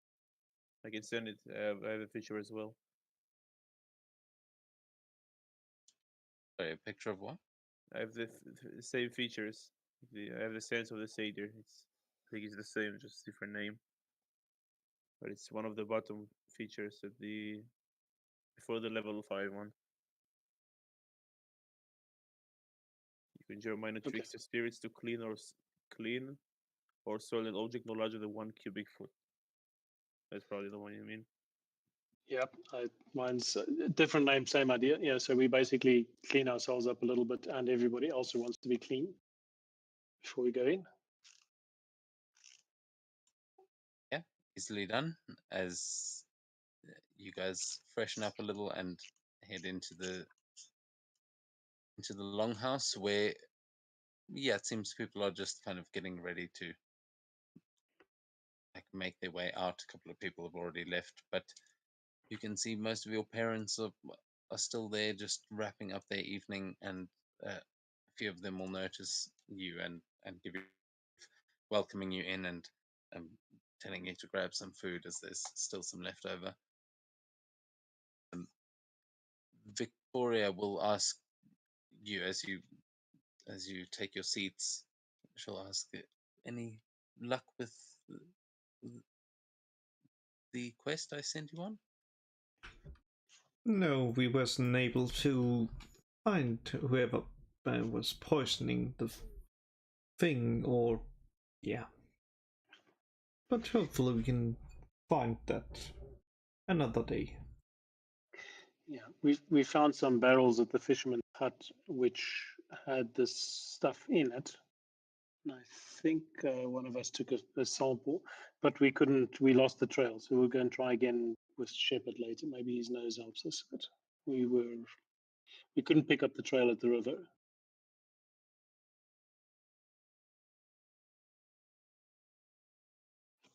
Well, I hope that you will keep at it. I heard Ingrid said someone came in today with some sort of strange. She said that she was coughing up what looked like tar, and I I fear that it may be from that same poison or whatever it was. It's like, did she come in from downriver from here, or even further up? I'm not sure of the exact details, but I think it was possibly from either eating fish from the river or maybe just drinking the river water itself.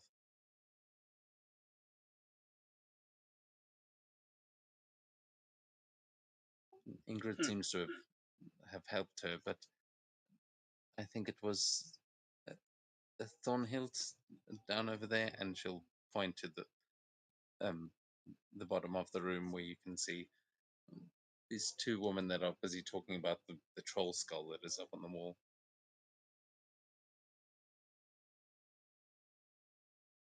Was it her that came in on the horse?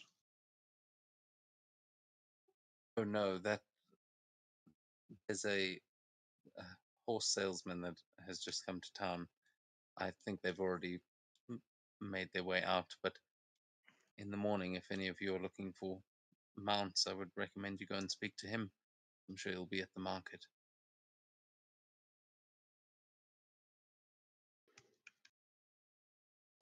Hmm.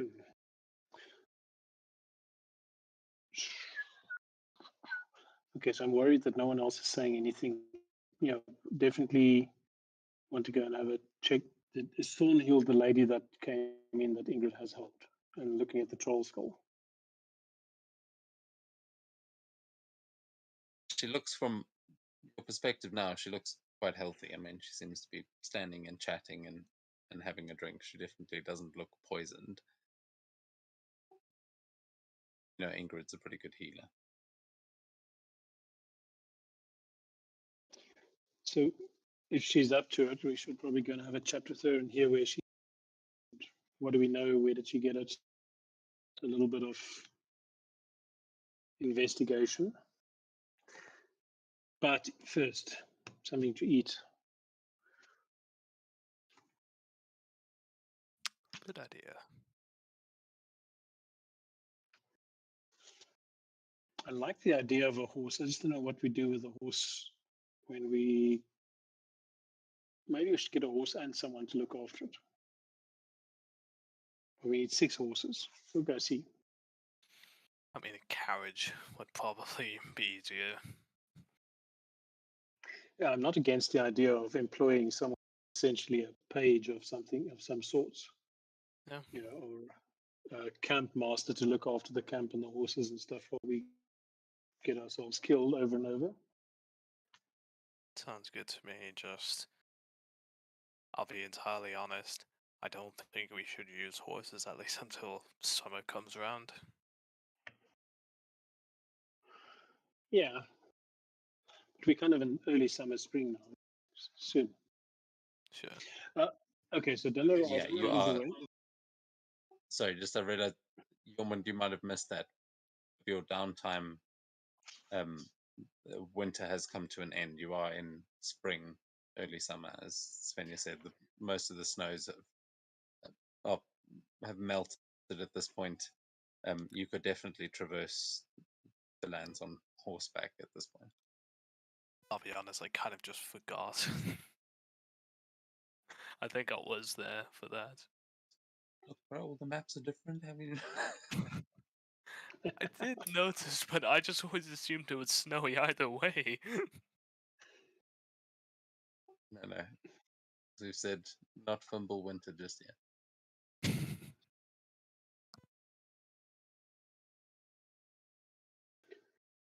Even without snow, horses and carriages seem better for roads, which you aren't always following. Horses maybe, but carriages definitely like a better idea. Just my opinion.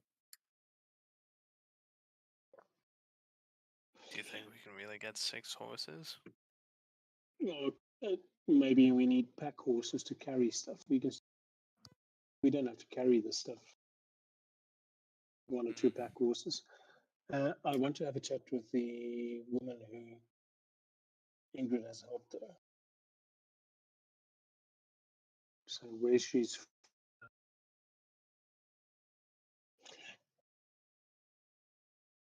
We don't have an ogre skull to add. No, the troll skull was too big anyway to bring.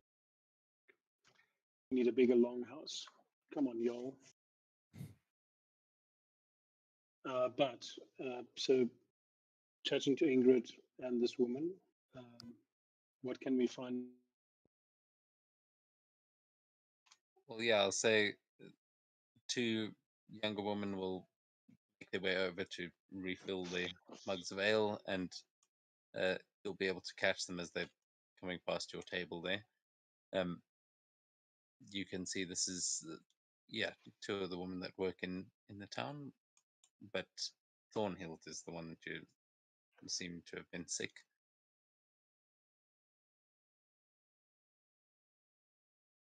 Okay. Remember what Thornhill does.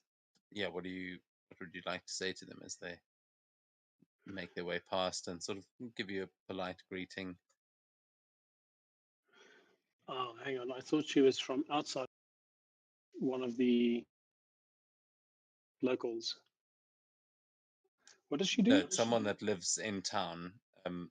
But yeah, it seems like she was poisoned in town.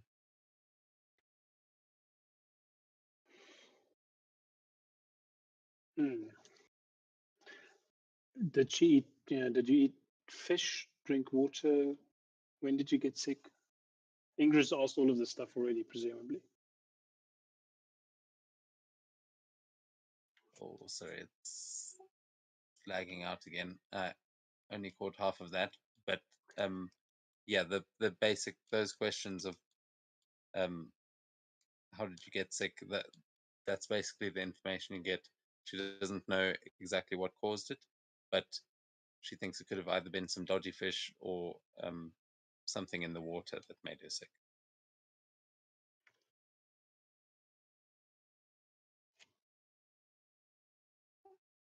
Okay, sorry, it's all very laggy at the moment. Let me know if I've disappeared. No, But I got that. I think I'm the only one who's. We should maybe just not drink water from this river that's up where the hunter's hut is, and just come from the other one, because there's two rivers, if I remember the map. One that comes in from sort of the northwest, and one that comes in from the northeast. We should drink from the other one. yeah, sorry, because everything lagged. There's a little bit more information that you would probably be able to get from her, as she would tell you that where she got her water from.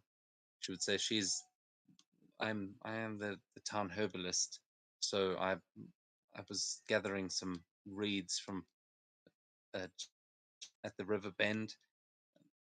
If there was anything in the rivers, I think it may have gotten caught up there in the marsh.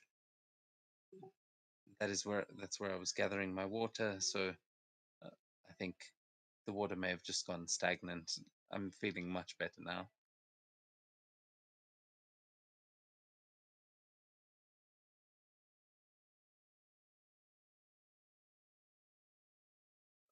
Can I try something, DM? Yeah.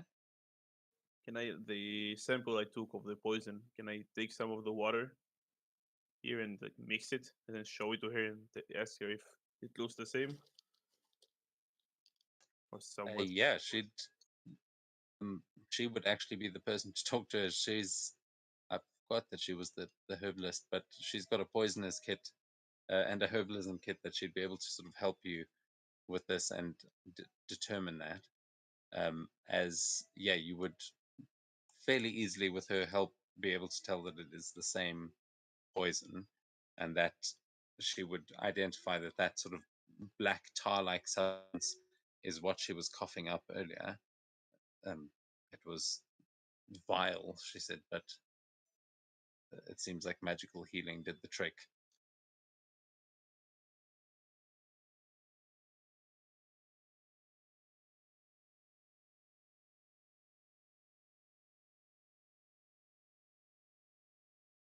All right.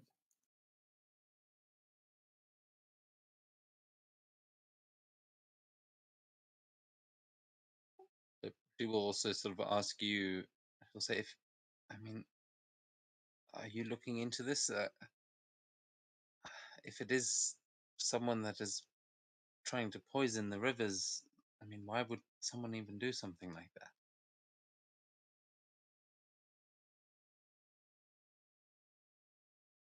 Well, I don't know. I think we are pretty sure it is someone trying to poison the river. So because confidentially, don't scare everyone. Maybe, I don't know. Don't tell anybody right now. But there were barrels at the fisherman's hut that had the substance in. So it looks like someone brought the barrels there and put it in the river specifically. So we'll go back tomorrow and see if we can pick up the trail. So many barrels it must have come in with a horse and cart. So we lost the trail kind of at the bridge where it goes over the river, and we'll go back and look there. But if you've heard anything or seen anything, or maybe seen some people with an empty horse and cart coming through somewhere winter when this started. You'll see the woman that's. You'll kind of look to the woman standing next to her as the two of them trying to think back, and she. I did see that old elf that used to live in the woods. He came into town to buy some supplies, but he kind of looks sick as well. When we saw him, he was buying a new cloak, and the woman speaking, is the tailor in town, and she just says he came in to buy a new cloak, but um, his skin had turned dark, almost like that stuff, and she points to the vials that you've just been investigating. I haven't seen him since. It's strange for people to come into town during winter.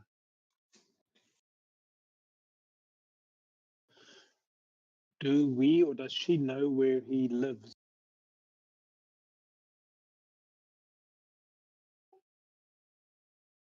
I think he used to live in the tree houses, but as far as I know, he left a long time ago. I mean, I knew him when we were children. He was one of the teachers there, but he left even back then. It might not have even been the same guy, but not many elves walking around here.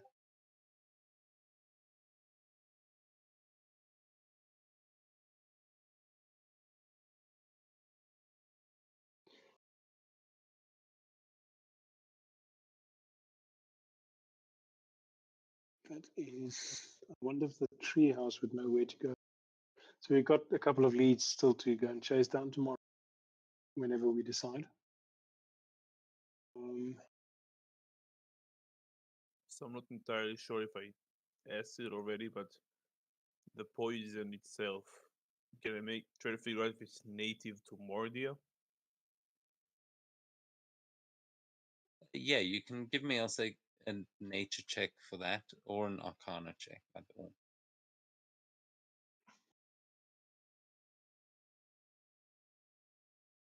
Nope, no idea.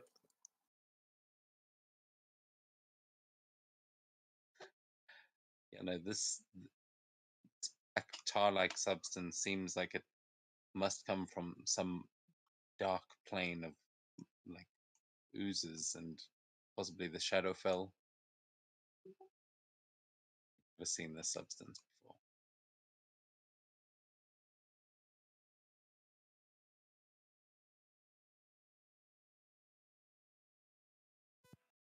Might be those cultists we had to deal with back at the treehouse.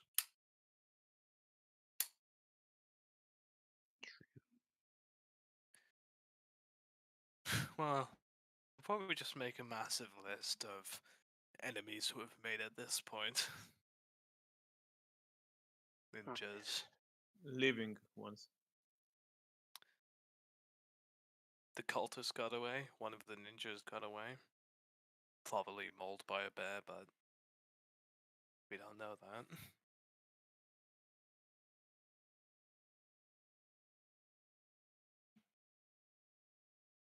Hmm. You would know that this bounty was posted before you guys went out, like when you ended up hunting down the other bounty. This one was already on the board, so the dumping at least happened like before your last expedition.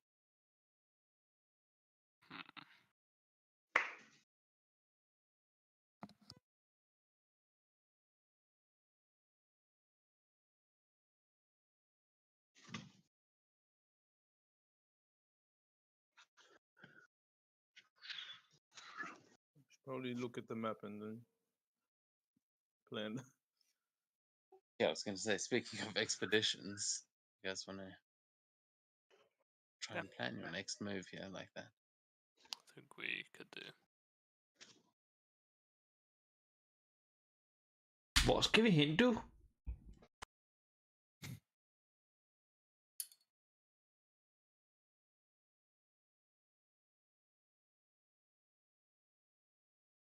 Wait, what?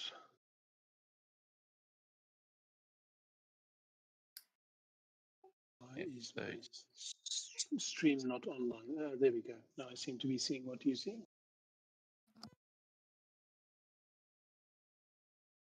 okay, so yeah, you guys are back in Broudevik.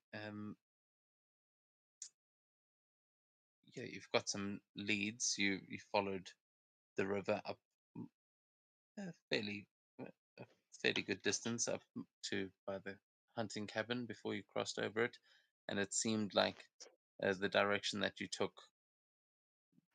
did not have any fresh leads, so you might want to carry on traveling north if you want to follow those. But you've got quite a few things that you might want to go and do, so this is the time. I will put down waypoints where you want them. I'm not sure if you can do that yourself, but please. So Sadir's Tower. That's maybe not the first point we go, but it should be there.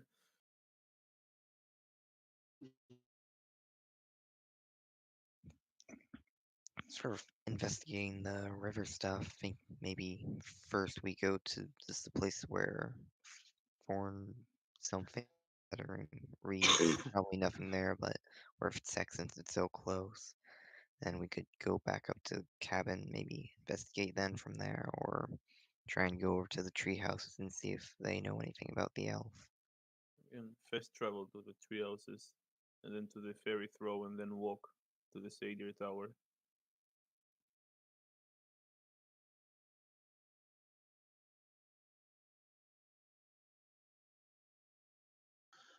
Unmute. That sounds good. Plans might change depending on what the people at the treehouse know.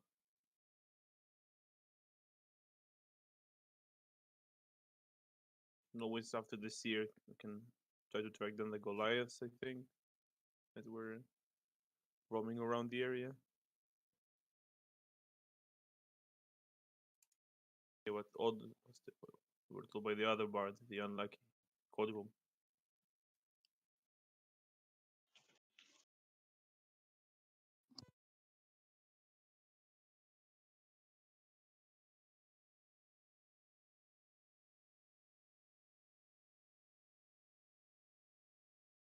Okay, I like that idea. Can you guys move those things? Looks like probably not. No. No.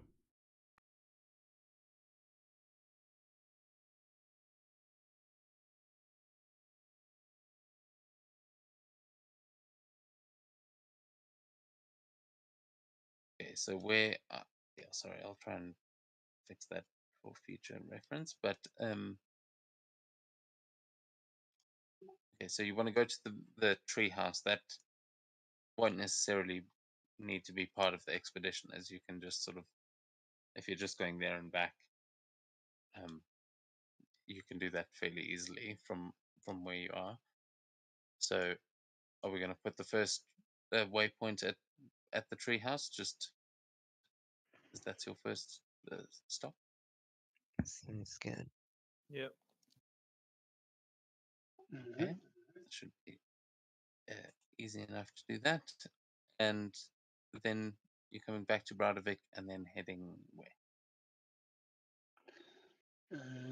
No, I like the idea of we go to the fairy throne, shit, fast travel. We have to deal with the wormlings. Hey, maybe the treehouse has some ideas on how we can deal with them. Yeah, well, it shouldn't be too bad. Time only went wrong because people decided to run.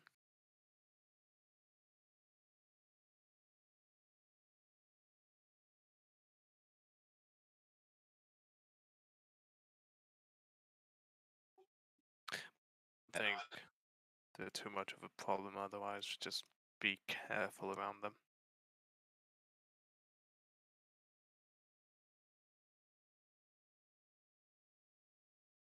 Yeah, it's not a guarantee you'll run into those every time. And last time, talking about the creatures at the Tree of yeah, Life. in the tree.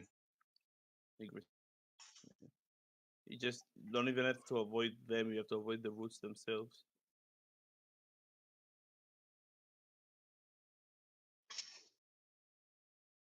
That seem to trigger their attacks in the first place.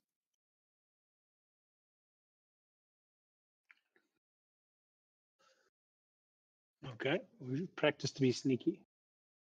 Sneaky practice will be done at midnight when we look for cookies.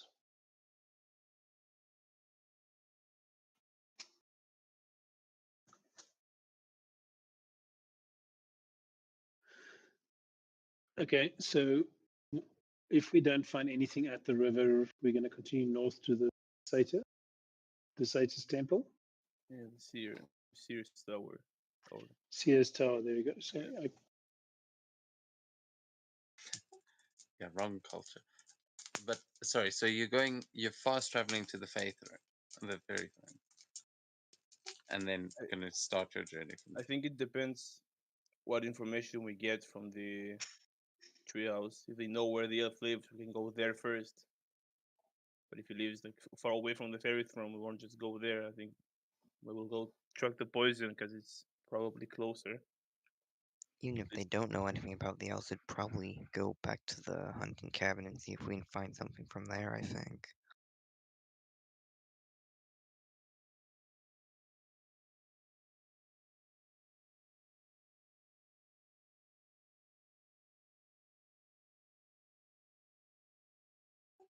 So going to put one here and one on the hunting.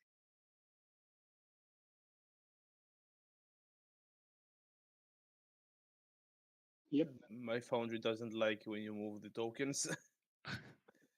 It is, yeah, as I said, Perfect Vision eats a lot of resources. It's a big map, and there's a lot going on that you guys can't see. So I Oh, think my I'm not parents surprised doesn't if like it's their bean tokens.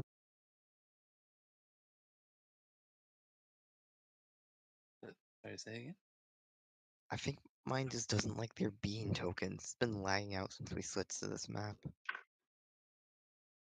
for me, it's only when moved. That's it. Yeah, no. This is going to be an intensive one. You only need to look at the section that you're traveling through. So, yeah, so we've got a mark on the near the hunting cabin where you guys sort of lost the trail, but that you might be able to pick it back up again, and one on the fairy throne if you don't want to go hunting up the river. But then after that, where are you going to? Because it's probably going to require a stop between Stone the fairy Circle. throne or the That is way out of the way. It's not out of the way. It's really out of the way. It's nearly as far as the Sears Tower is from the fairy throne, and not even in the same direction. Root Spiral.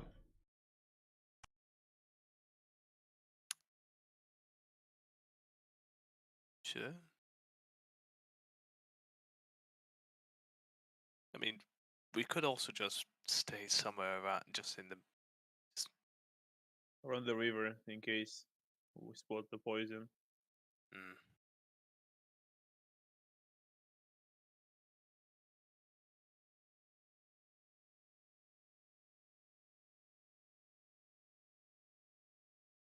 Okay, so next one.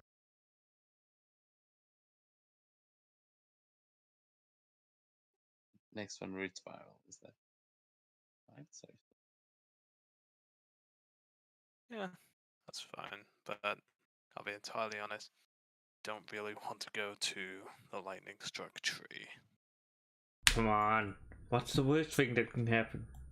It hits your armor and you're grilled. It's a lightning struck tree. It's just a tree. You never know.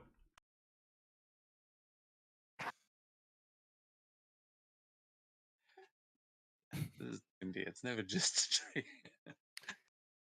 But these are just landmarks. Might just be like the big rock.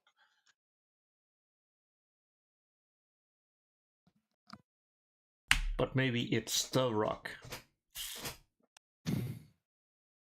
Dwayne. I mean, if I resort to that as the twist of the location, then I'm reaching. Rock. Or maybe it's his So- brother. Let me actually double check because I'm forgetting that probably won't have to camp as often. Yeah, it's not winter anymore.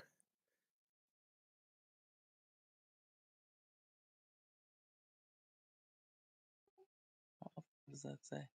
14 miles.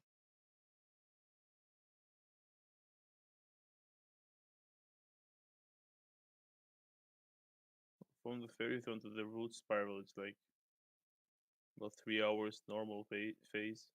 Like normal. If it's the same as like, going from the place we just went to, like the forest, back to the town was 4 miles. And from the ferry throne. Yeah, to the- I've got a travel pace measuring thing that Oh, okay. I'm using here, which says so basically from the fairy throne through the root spiral to the tower would be about 8-9 hours as a normal march. Yeah, 6.5 for a fast march and 13 for a slow march. So, At that time. but remember, you can only travel for 8 hours in a day before you need a rest. So that would mean basically, Closer yeah, this you year. could push it a bit and do it in one day.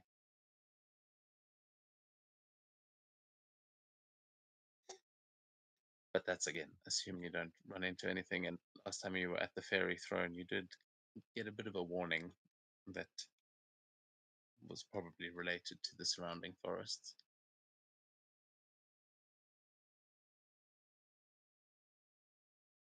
And then I'll check how far would it be if you're just walking from town past the hunting cabin, because then you may need a different waypoint if you were to go that way, unless you're just following up the river all the way.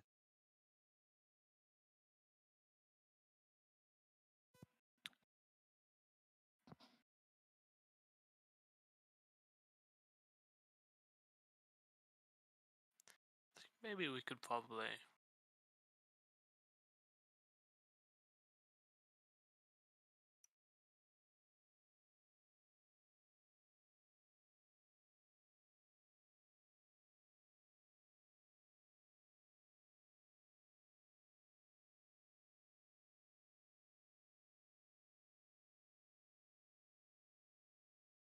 We could trail the other edge of the river coming back. Kind of want to see about this cave network and the meteorite. I do think Mikil also said he wanted to check out the meteorite last time. I think a few of you were curious. Yeah, there was someone like, yeah, he wanted to see the meteorite, and yeah. Do we go there already? But man, like, think about like the mine shaft. There gotta be something there for him also. If it's collapsed, I mean. Come on, man, we can just use you as a shovel. Dynamite. Fireball. We have You neither can of also those come things. back and do multiple things. I mean, at the time that this is going to take, you can probably go out, do a quest, come back to Bradovik, do another one. Like, you can probably hop home between missions before you've done enough to level up, actually. That, like, with the distances and the time it would take, you guys can move a lot faster now. Especially if you were to get a horse. We'll try the ship even. I mean, if you want to just stick around and try make something usable on the waters, might not be seaworthy, but might be able to traverse the rivers by this point. Unless the river flows like upwards, like to the north, it might be a bit more problematic. Rivers should be flowing south since that's towards the ocean. Yeah, that we'll definitely be going uphill. We've got magic. Don't discount magic. Because I can feel everyone going like, oh well, that's impossible. But also remember magic. Yeah, but also we're All level things. not 18. No, I get that. I just mean in general, like something seems like it's probably boring. It might be magical, and then that has all sorts of different connotations. Just remember to bear that in mind.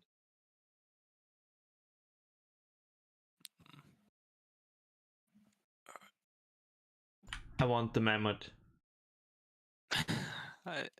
I think it's just going to be random chance if we find a mammoth. There's nowhere we can go for that specifically. Easy to spot at least. True. Tell you one thing, I do not want to go to the giant insect mount. Bug. It's a giant. Is the mount giant or the insect? The giant insect. Only one way to find out. Or is it like a hybrid of a giant and an insect? A giant Right now. insect. Not like a Either giant. giant mounds with small insects or regular sized mounds with giant insects. Either way, probably Giant not a great turkey. time.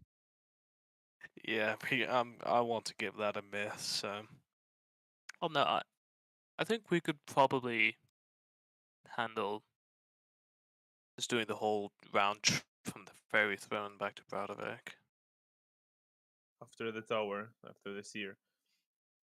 Well, depends what happens at the tower. We could just double back to the fairy throne if we get thrashed. The question is, are we Oh. going poison first or the seer tower first? Go to the seer and then go like up downward stream and look for the poison as well. Actually, to be fair, we could just do it the other way around. We could go up the river on the right side, then go to the Seer Tower, then go to the fairy throne. I feel like that makes more sense because we Yeah. also want to investigate the poison. We can try and do that while going up northeast. Okay.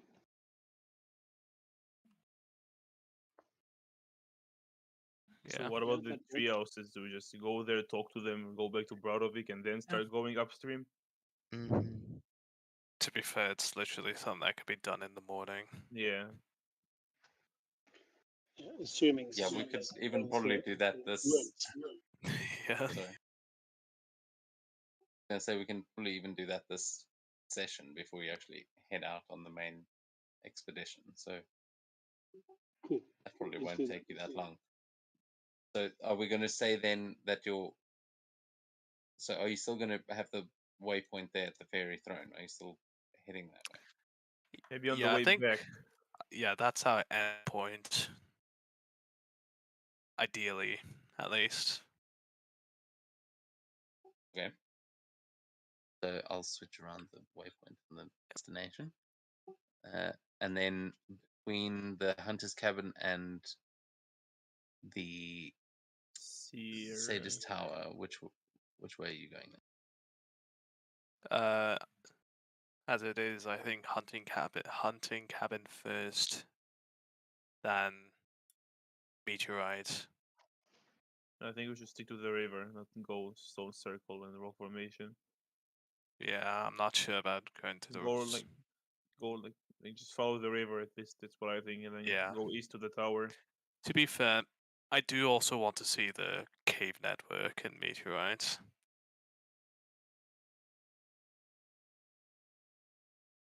I think that could turn out well. And then talk to the guys at the treehouse, and then head north to the hunting cabin. east to the meteorite, cave network, and north until and then east to the tower. Yeah. Probably, I'm not sure what we're going afterwards. We're just going the same way, like through the hills to before the Goliaths, or straight back to the fairy throne.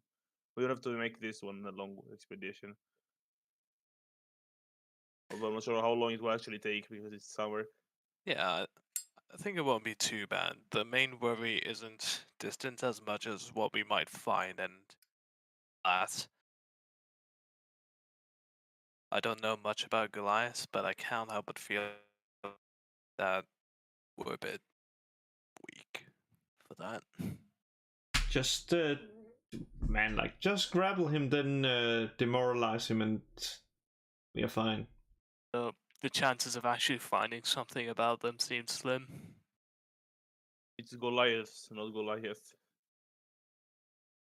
And then you can grapple all The of them. quest.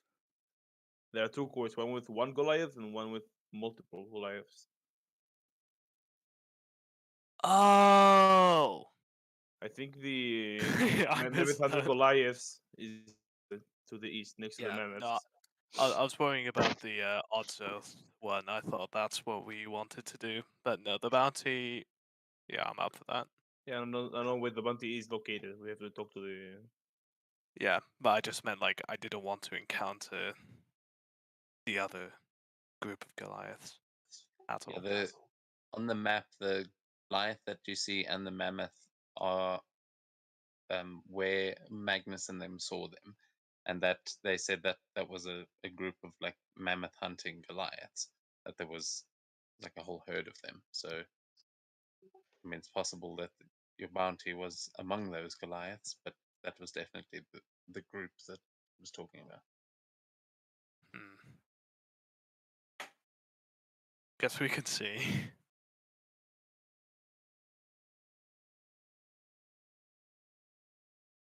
Okay, so from the meteorite, you're going up to the cave network. Yeah. We're gonna have to take a stop at the cave network, maybe. We I can. think it would be about 8 hours if we're not going fast. If we go at normal speed. Yeah. Though we could just add a waypoint at like somewhere in between the tower and the network, just in case, because that is a long. No, I'm saying that we have to, I think, actually stop at the cave network because it's all we can walk during the day. We and I'm agreeing, but like I just mean just for the safety's sake, this way I have somewhere planned. Maybe upriver Some then here in case we don't find what we're looking for. The poisoner. yeah, that could work.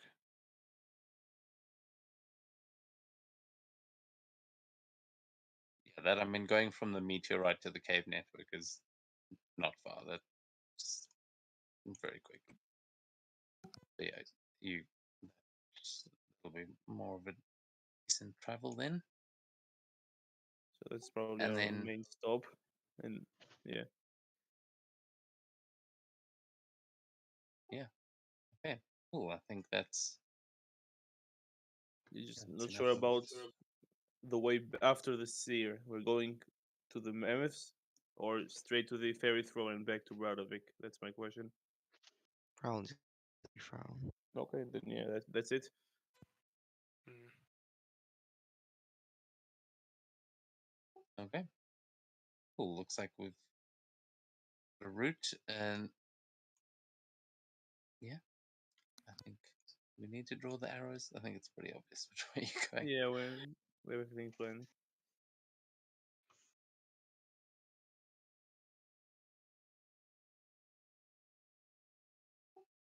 Okay, well, yeah, I mean, at this point it is about 10:45 at night. You guys you feel well fed, and we've got a decent plan. So yeah, you guys gonna stick around and drink for a bit, or is everyone heading home for a long rest? I'll head home. Yeah. Sleepy time. Long rest is Long in rest. order. Oh, before we go to sleep, do you want to buy horses tomorrow? Nah. I want a elk or a mammoth. I mean, we can make sort of like a Christmas reindeer horns hat and put it on a horse, and then Camilla has an elk that doesn't die. What makes you think it doesn't die? Because we Well, bind his life force to Jormund. With what magic? Yeah, you have fun trying to figure that out. Maybe What ask you gonna say, Freya. you and what man? You should ask Freya. Yes, let's call Freya. Just 69411 Freya. You know, and if Freya just on your word decides to do that to me, I'm gonna go God of War. I'm gonna fucking hunt. Even we, I mean, probably we, you and but Shepard, father and son. I remembered God of War 4 being slightly different, I'll be honest. Everything is a bit different here. Didn't notice. And the dog dies, by the way. Funny. If Shepard dies, Carmilla, you are dead. I've been Super dead for a long force of a time. cliff, Yeah, well, you'll be dead again.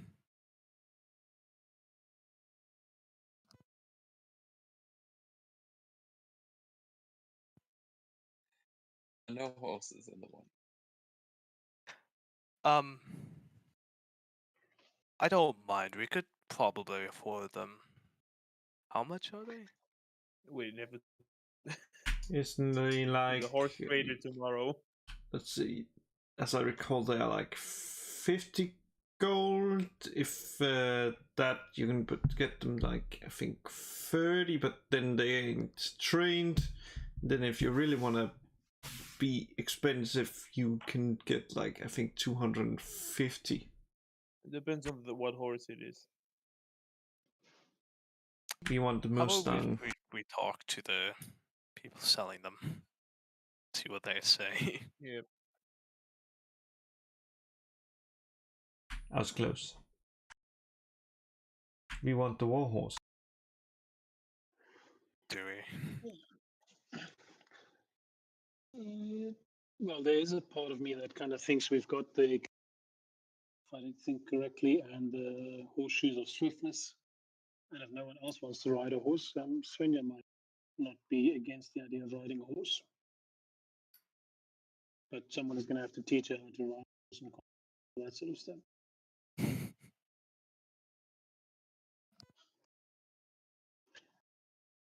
I'm not 100% against the idea of horse for Svenja, at least. So let's go and see what they cost.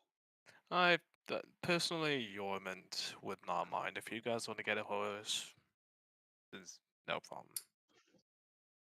Yormont. Yeah, it's a travel speed thing, I think, as well. I don't know if we travel significantly faster or further with horses. I think some of us will have to walk, so we're not gonna be much faster. Unless we're Mostly running the two on each carrying. horse.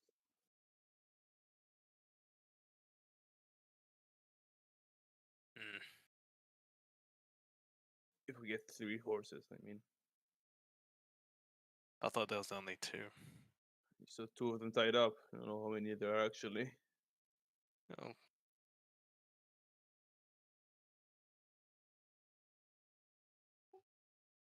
So everyone like to take a long rest and then go speak with the horse salesman in the morning. Yep. Yep. Yeah, Yep. DM, is there a way to update, like if I change spell during a long rest, do I have to re-upload the character, or is there another way to change it? You can pull them from the compendium. The spells. Yeah. Either you can update them there in Foundry, otherwise, yeah, you have to re-upload. But you should be able to check everything off except just.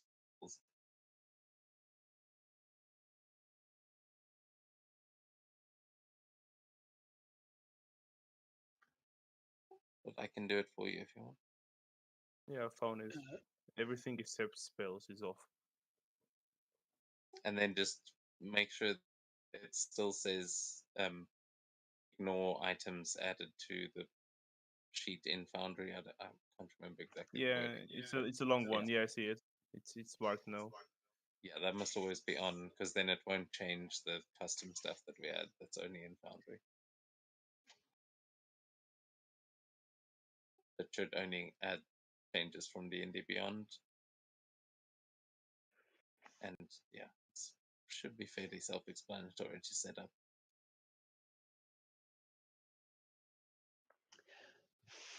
Famous last words. Yeah, no, I do think we should have a Foundry training day just for anyone that needs some help with. I know there's a lot of stuff on Foundry. Yeah. Well, I think what you and I need to do is maybe see if we can duplicate the Foundry stuff into D&D Beyond. So when I do have load shedding shit, we can do things. But that's not for now. Horse trading. Let's go see a man about a horse. Yeah, so we'll head home, get a long rest, and the following morning, Broudevik will be alive and bustling as, yeah, it seems everyone's in high spirits now that it is the middle of spring, and the market is definitely bustling as you guys make your way over there. And you can see there are a couple of new traders here that you haven't seen before, mostly traveling merchants. And one of them is standing at the front of the market. You can see he's got a couple of horses here, more than you saw before. He has currently got 4 of them standing here, which you can see there is a draft horse, a war horse, and a riding horse. The other horse looks kind of strange. It looks like this one is, I mean, it's beautiful. It's like a stallion standing there, but you're not sure which of those it would fall into. This one just looks like it, it's just there to show off, honestly.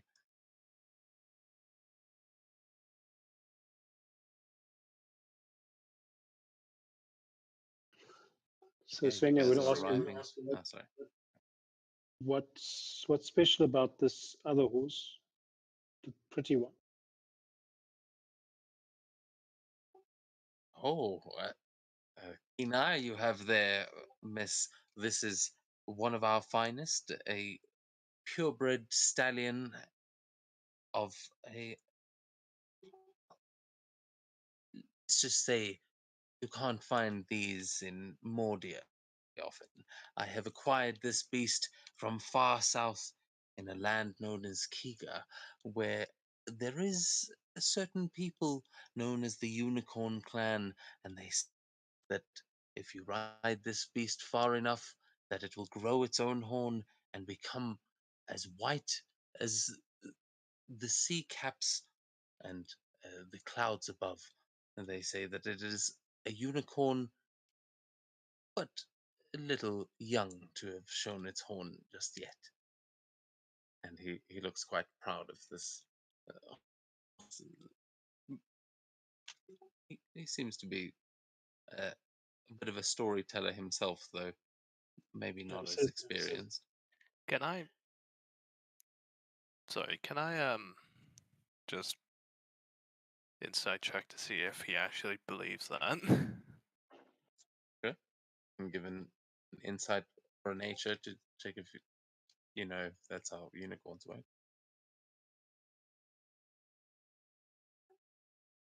He seems like a salesman. Is probably exaggerating a bit, but seems totally true. Yeah, because I was thinking as he says that Sven would probably raise her.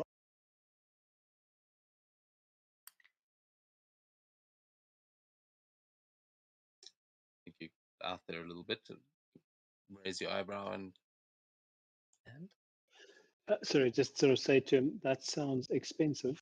How much is it, and why would that? Horse. Well, I mean, it is a war horse of sorts. These clans are famously powerful cavalry men and women. He's like, not sure if that's the word, but he says, though this one will just set you back an extra 100 gold off of your regular war horse, like this fine specimen we have over here. It means 500 for the stallion and 400 for this mottled one here.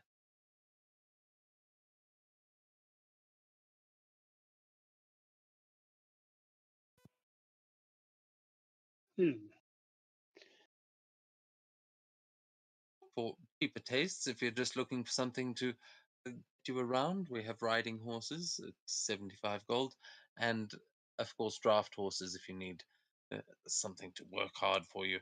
Look at this, and you'll see that the horse on the end, the draft horse, is bigger than all of the other ones. This thing is just pure muscle, and you can see it's, I can't remember what they're called, but it's got Mongolian, I that like think. fur down at the bottom of it, like over the hooves. It's all Oh, fluffy. the Mongolians. Yeah, I think they're Mongolians, like giant. Mm, No, actually, wait. No, like more like Oh, the Dutch. it could be the Shetlands ponies. No, no. This is a legit draft horse, like a I can't remember the Dutch Clydesdale or horse. something like that. Yeah, I can't remember what, I don't know horses. Gotta be honest. Uh, but this is just it's probably not very fast, but this thing will pull a long ship along. It's got some muscle behind it. The Shire horse? Actually, I think I know what I'm gonna do right now. I'm actually just gonna go fetch my dad because he should be able to tell. He's well traveled and rode on a horse for most of it. So Yeah, your dad's just at the other stall, like up in the market. He's not far away. He's also just opened up for the day. yeah, I'm quickly just gonna go over there and just try to call him over.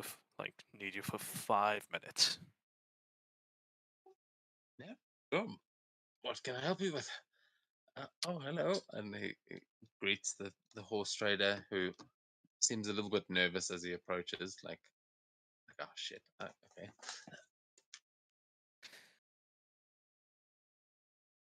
Yeah, just wanted you to have a look at these horses and just sorry, sir, tell us about these horses again. And I'm just Yeah. sitting there like looking at him like, oh, you say it, do it. Lie to me. Yeah, I he'll- fucking do you. He'll nervously kind of give you the same spiel, and um, this time he'll seem a little bit more practiced, but at the same time the nerves sort of cancel it out as your dad listens and nods, and he goes, I don't know, seems like pretty good horses. I think that's, I've never heard of a unicorn getting its horns later in life, but honestly, I've never seen a unicorn, so what do I know? So sometimes we sell their horns. You get them in, and I don't know. They look pretty rooted. I don't know how that works. He doesn't seem to buy the the big one, the stallion, as a unicorn. But other than that, yeah, he seems to think these look like good horses. He'll also tell you that I think the Jarl bought two of them just yesterday, and he knows his horses pretty well. I would trust his judgment. Hmm.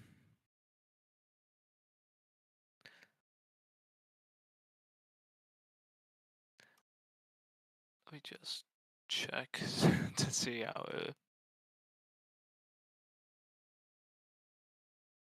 Man will then say, as he sees you and your dad sort of talking it over, he'll say, if you're looking for something a little more magical, I could offer you some trinkets and uh, gems that you may be interested in, or a little more exotic of a beast. And he will like open up the book, and you'll see hanging from inside are what look like a bunch of necklaces with strange little that look like emerald gems at the bottom of them. And you will see underneath that he has got what look like small pouches. It, they just look like coin pouches. And then he will gesture over the side where you'll see like, where all of the horse supplies that he's got there, just um, like to feed them and stuff. You'll see there are a couple of saddles there with some saddlebags that he is selling as well. And he'll say, "We've got some saddlebags of holding as well. If you are looking to store your goods and don't want to bring a whole cart along with you." And these necklaces are able to actually hold the beast themselves, uh, which I know can be quite useful if you are traveling by ship often. Uh, a trouble to keep one of these horses on a ship. Right, so how does that work? Speak the command word that is attuned to your horse, and it is kept within the gem.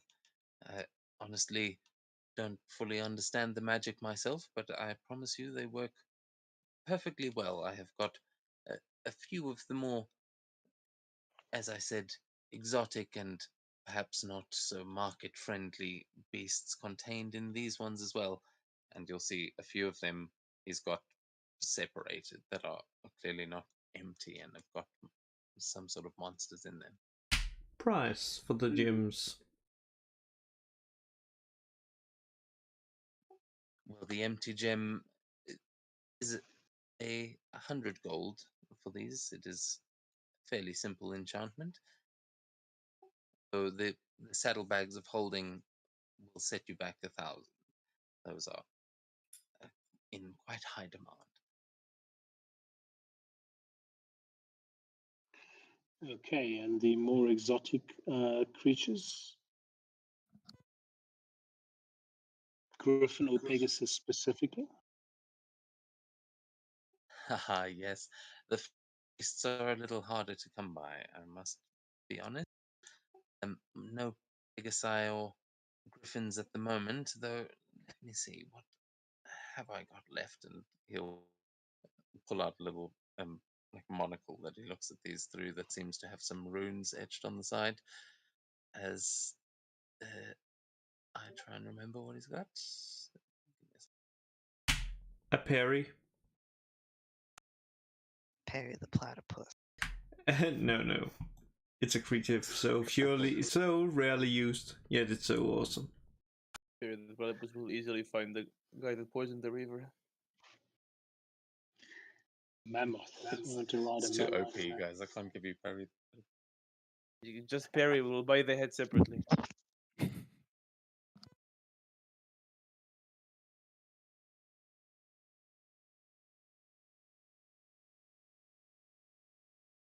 Okay, yeah.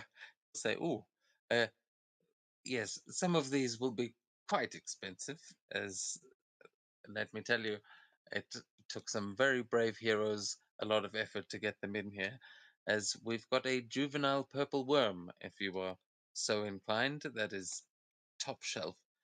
We've got a boulette if you are traveling in hands anytime soon, very useful.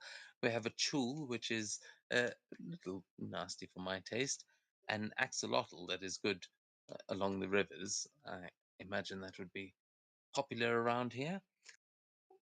We also have, oh, in fact, we do have a hippogriff left.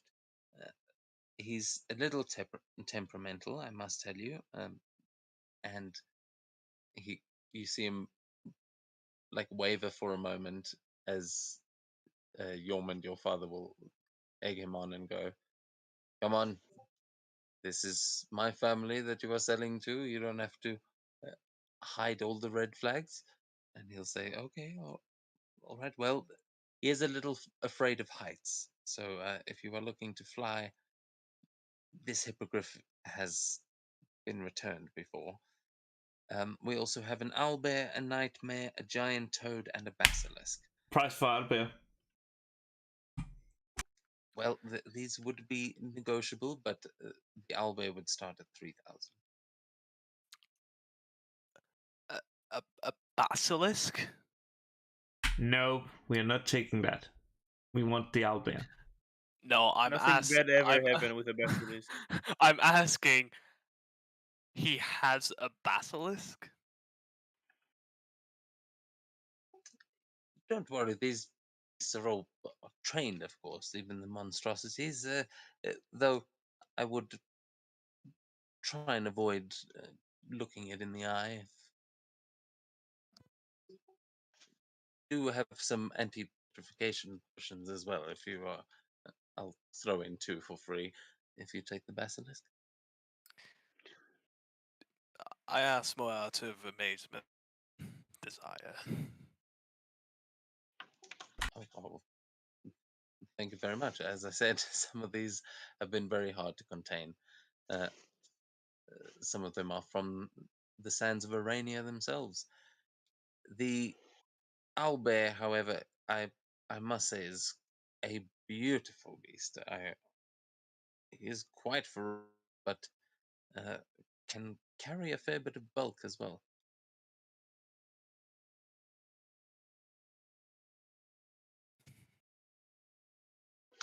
How much is that hippogriff that doesn't fly?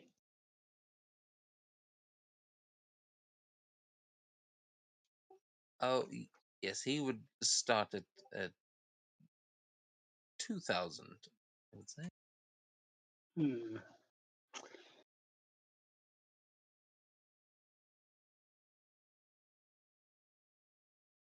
You know what? For you, seeing as I'm new in town and I, of course, would like to make a good impression, I could do it for 1.5.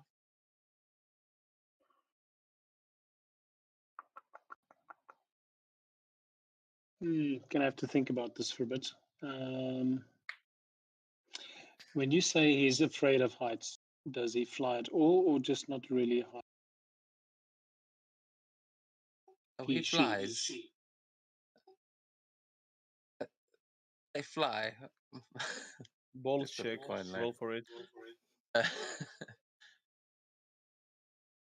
He definitely flies, but I will say they'll tend to like. Well, they'll need to like you. Um, I haven't been able to convince them to really get much speed up in the air. They seem a little tentative, but once they get going, they're pretty quick through the skies. You must be rather determined to domesticate a hippogriff. They are rare and majestic creatures. They are much easier to work with on the ground, but once you have bonded, they will be faithful to you for a long time to come. Yeah, I think Svenja is a pretty determined young lady at the moment. Okay, so 1 hippogriff plus 1 gem thrown in. 1,500.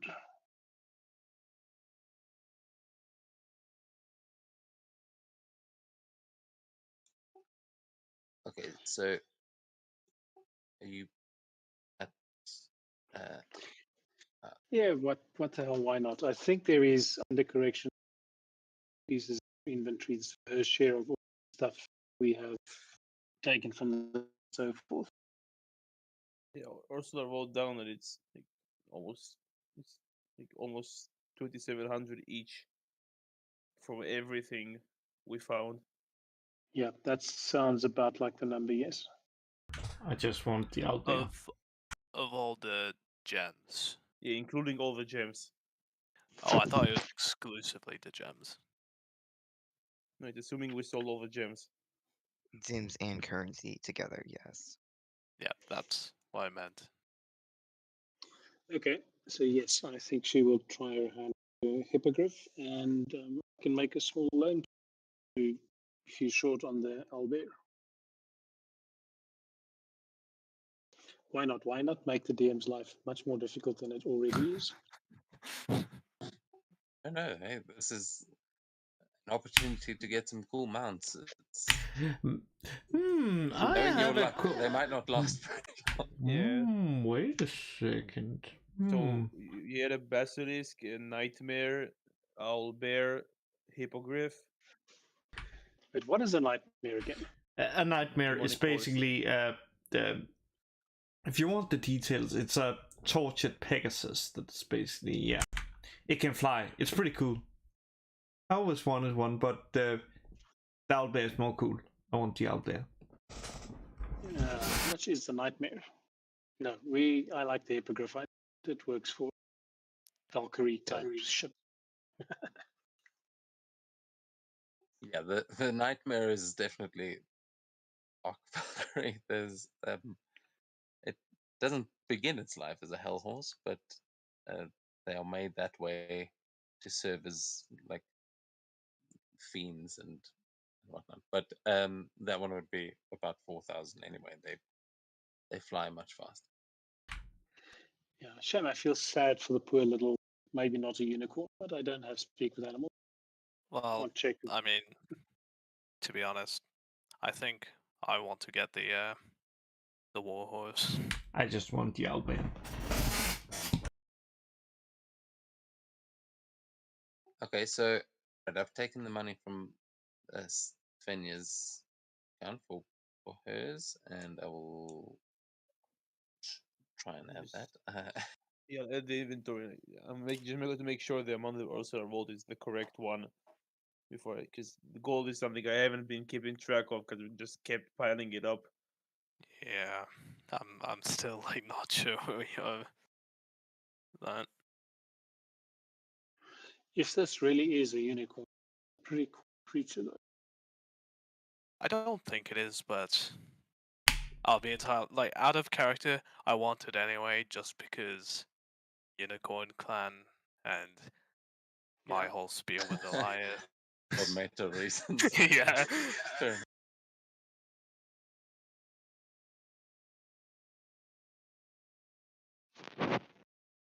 Okay, so you're paying 500 gold to get the unicorn. Yeah. Sorry, You said he had an axolotl. Is that like a real world axolotl or some fantasy version? it's a large version, like it's a large creature big enough to ride. But yeah, it's basically like a real world axolotl. It has swim speed. But he will. I mean, he can give you the spiel about that. He'll say these are hardy salamanders of the Axol family range. From we have from foot-long axolotls to 8-foot axolotls like this one. Uh, they have thick, rubbery skin that stays slick as it filters impurities and potent toxins from their bodies, good for getting into places that you usually can't swim through. The axle families use this ability to purify dirty or poisoned water, attracting a bountiful supply of food into their territory. And some priestly orders raise these to clean infected water in the wake of disasters and things like that. I do kind of like the axolotl. What's a tool?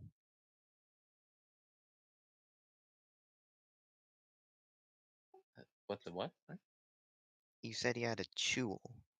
It's a giant crab, but monster crab. Oh, Yeah, I mean that's Not the understanding of ancient it. one. Uh, yeah, long ago, aboleths imbued tools with a powerful drive to seek out and collect sources of magic. So that's why deep sea treasure hunters love these mounts, as experienced tool riders can dive to incredible depths in search of jewels and ancient artifacts.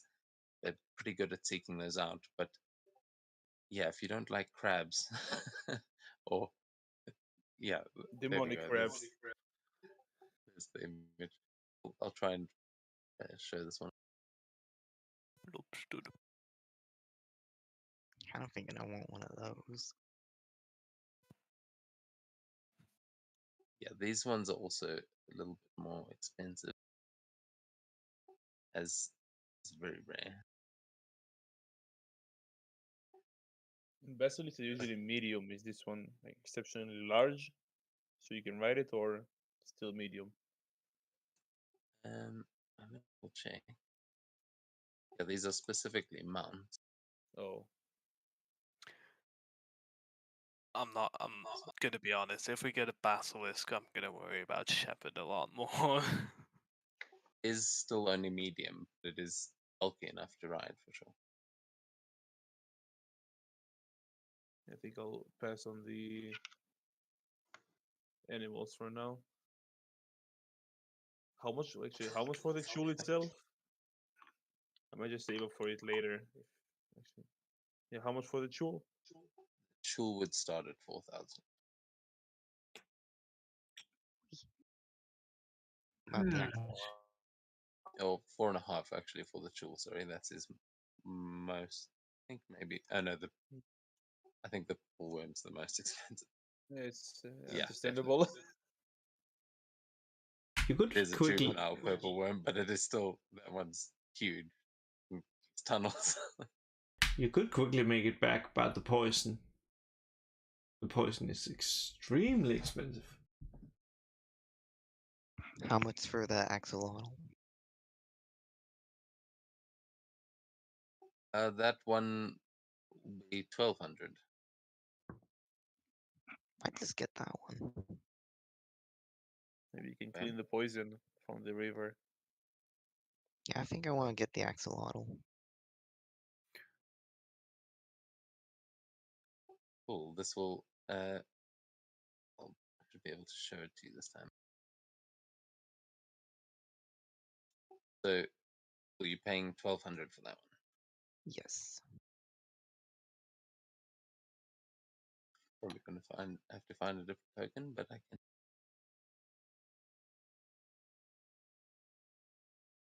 This is your axolotl that you get. It is in the crystal. You'll be able to see it if you look close enough. But you also, it comes with an amulet to keep it in.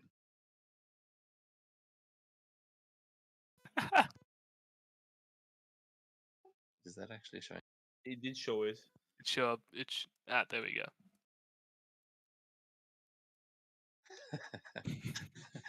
So ugly I cute. hadn't seen it that big either. What a terrifying creature. They're cute when they're small and all, but Love that the tiefling is the one going to be riding it. It's going to be quite an image with the like lightning storming around you and everything. If you want to fuck with that person, like you've got some balls of steel. it seems like we're gonna have a very exotic ride. Stables. And then Camilla, you're getting the Albe. Yes. Okay. So that's how much did I say? 3,000. Oh no, Yeah. now I have to name it. Hitler. Oh, Don't not name. again. Uh, yeah, there's a great thing on fantasy name generators for like heroic horses or like maybe Valkyrie horses or something, where it gives you kind of Nordic names if you're looking for names for these mounts. But obviously, come up with whatever you want. And then, okay, so you have you guys removed the money there, Ursula and Camilla? From my D&D seat, not the Foundry one yet.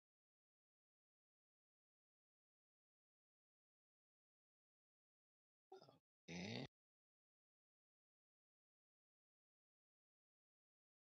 Are you on Foundry? There, I did that too now. Okay, cool. I thought you meant were off the map. And then you were getting the quote unquote unicorn. So Do you have 500 saddles for these mounts as well? Yes, they'll all come with a basic. Well, I yeah, they will come with basic saddles. But if you want to get saddlebags of holding, those come separately. Though these have got basic saddlebags as well, so you can store some stuff on these mounts. I just put the Cavalier on it. Yeah, there we go. Strange how you found some saddles and horseshoes in the last dungeon. So yeah, you have your own saddle there. Mana fits perfectly. As we'll let you guys describe what um your albers and the hippogriff looks like. If you guys want to find images yourself, we can totally do that, as I don't actually have anything for them just yet. Yeah, I'm gonna take a bit to come up with that, probably. Yeah, That's we'll cool. I mean, ponder it over the week. yeah, no, there's time, but you can sort of customize it. I'm going to reveal the stat block for you though, as well. No, I mean yours, the axolotl's got art, unless you want to change that up. If you can find a better writable axolotl image, we'll be very impressed. But yeah, names and whatever bit of personality you can, though I don't think any of these can speak. Well, I'm guessing there is a bit of time spent trying to convince this beast to like Svenja and fly and so forth. So A lot of but we whipping. can do that offline. Yeah, she's Yeah, gonna have a couple of gashes and scratches on her face for a while. we'll get into that as the as the game goes on. I mean, we will play through that for sure.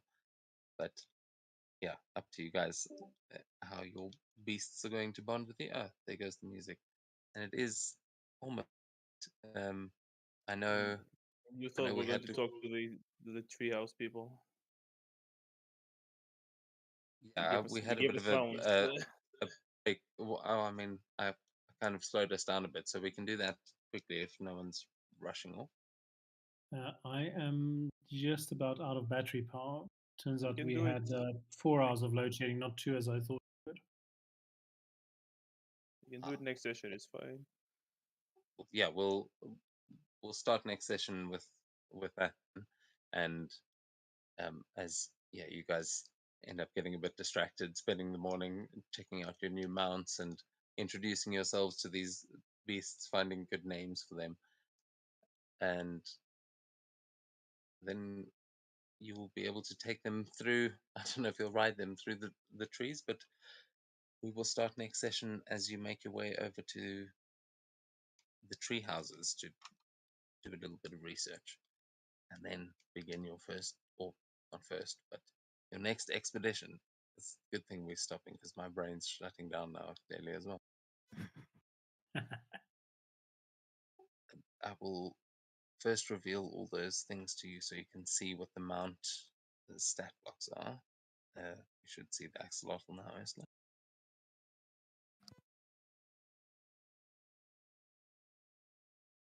Yep.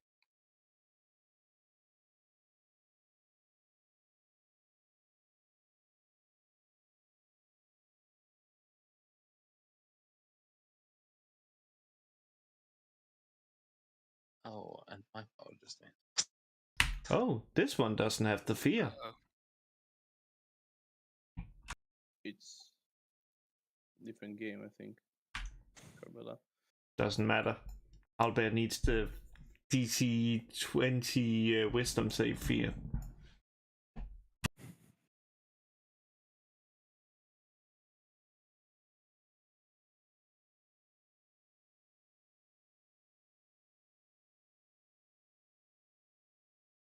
Dave, you're still there. We lost you completely again.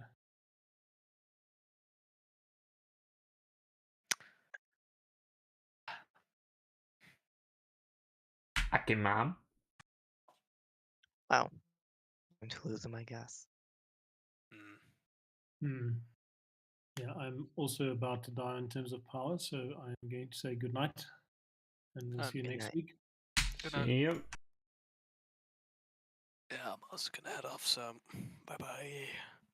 Night. Yeah.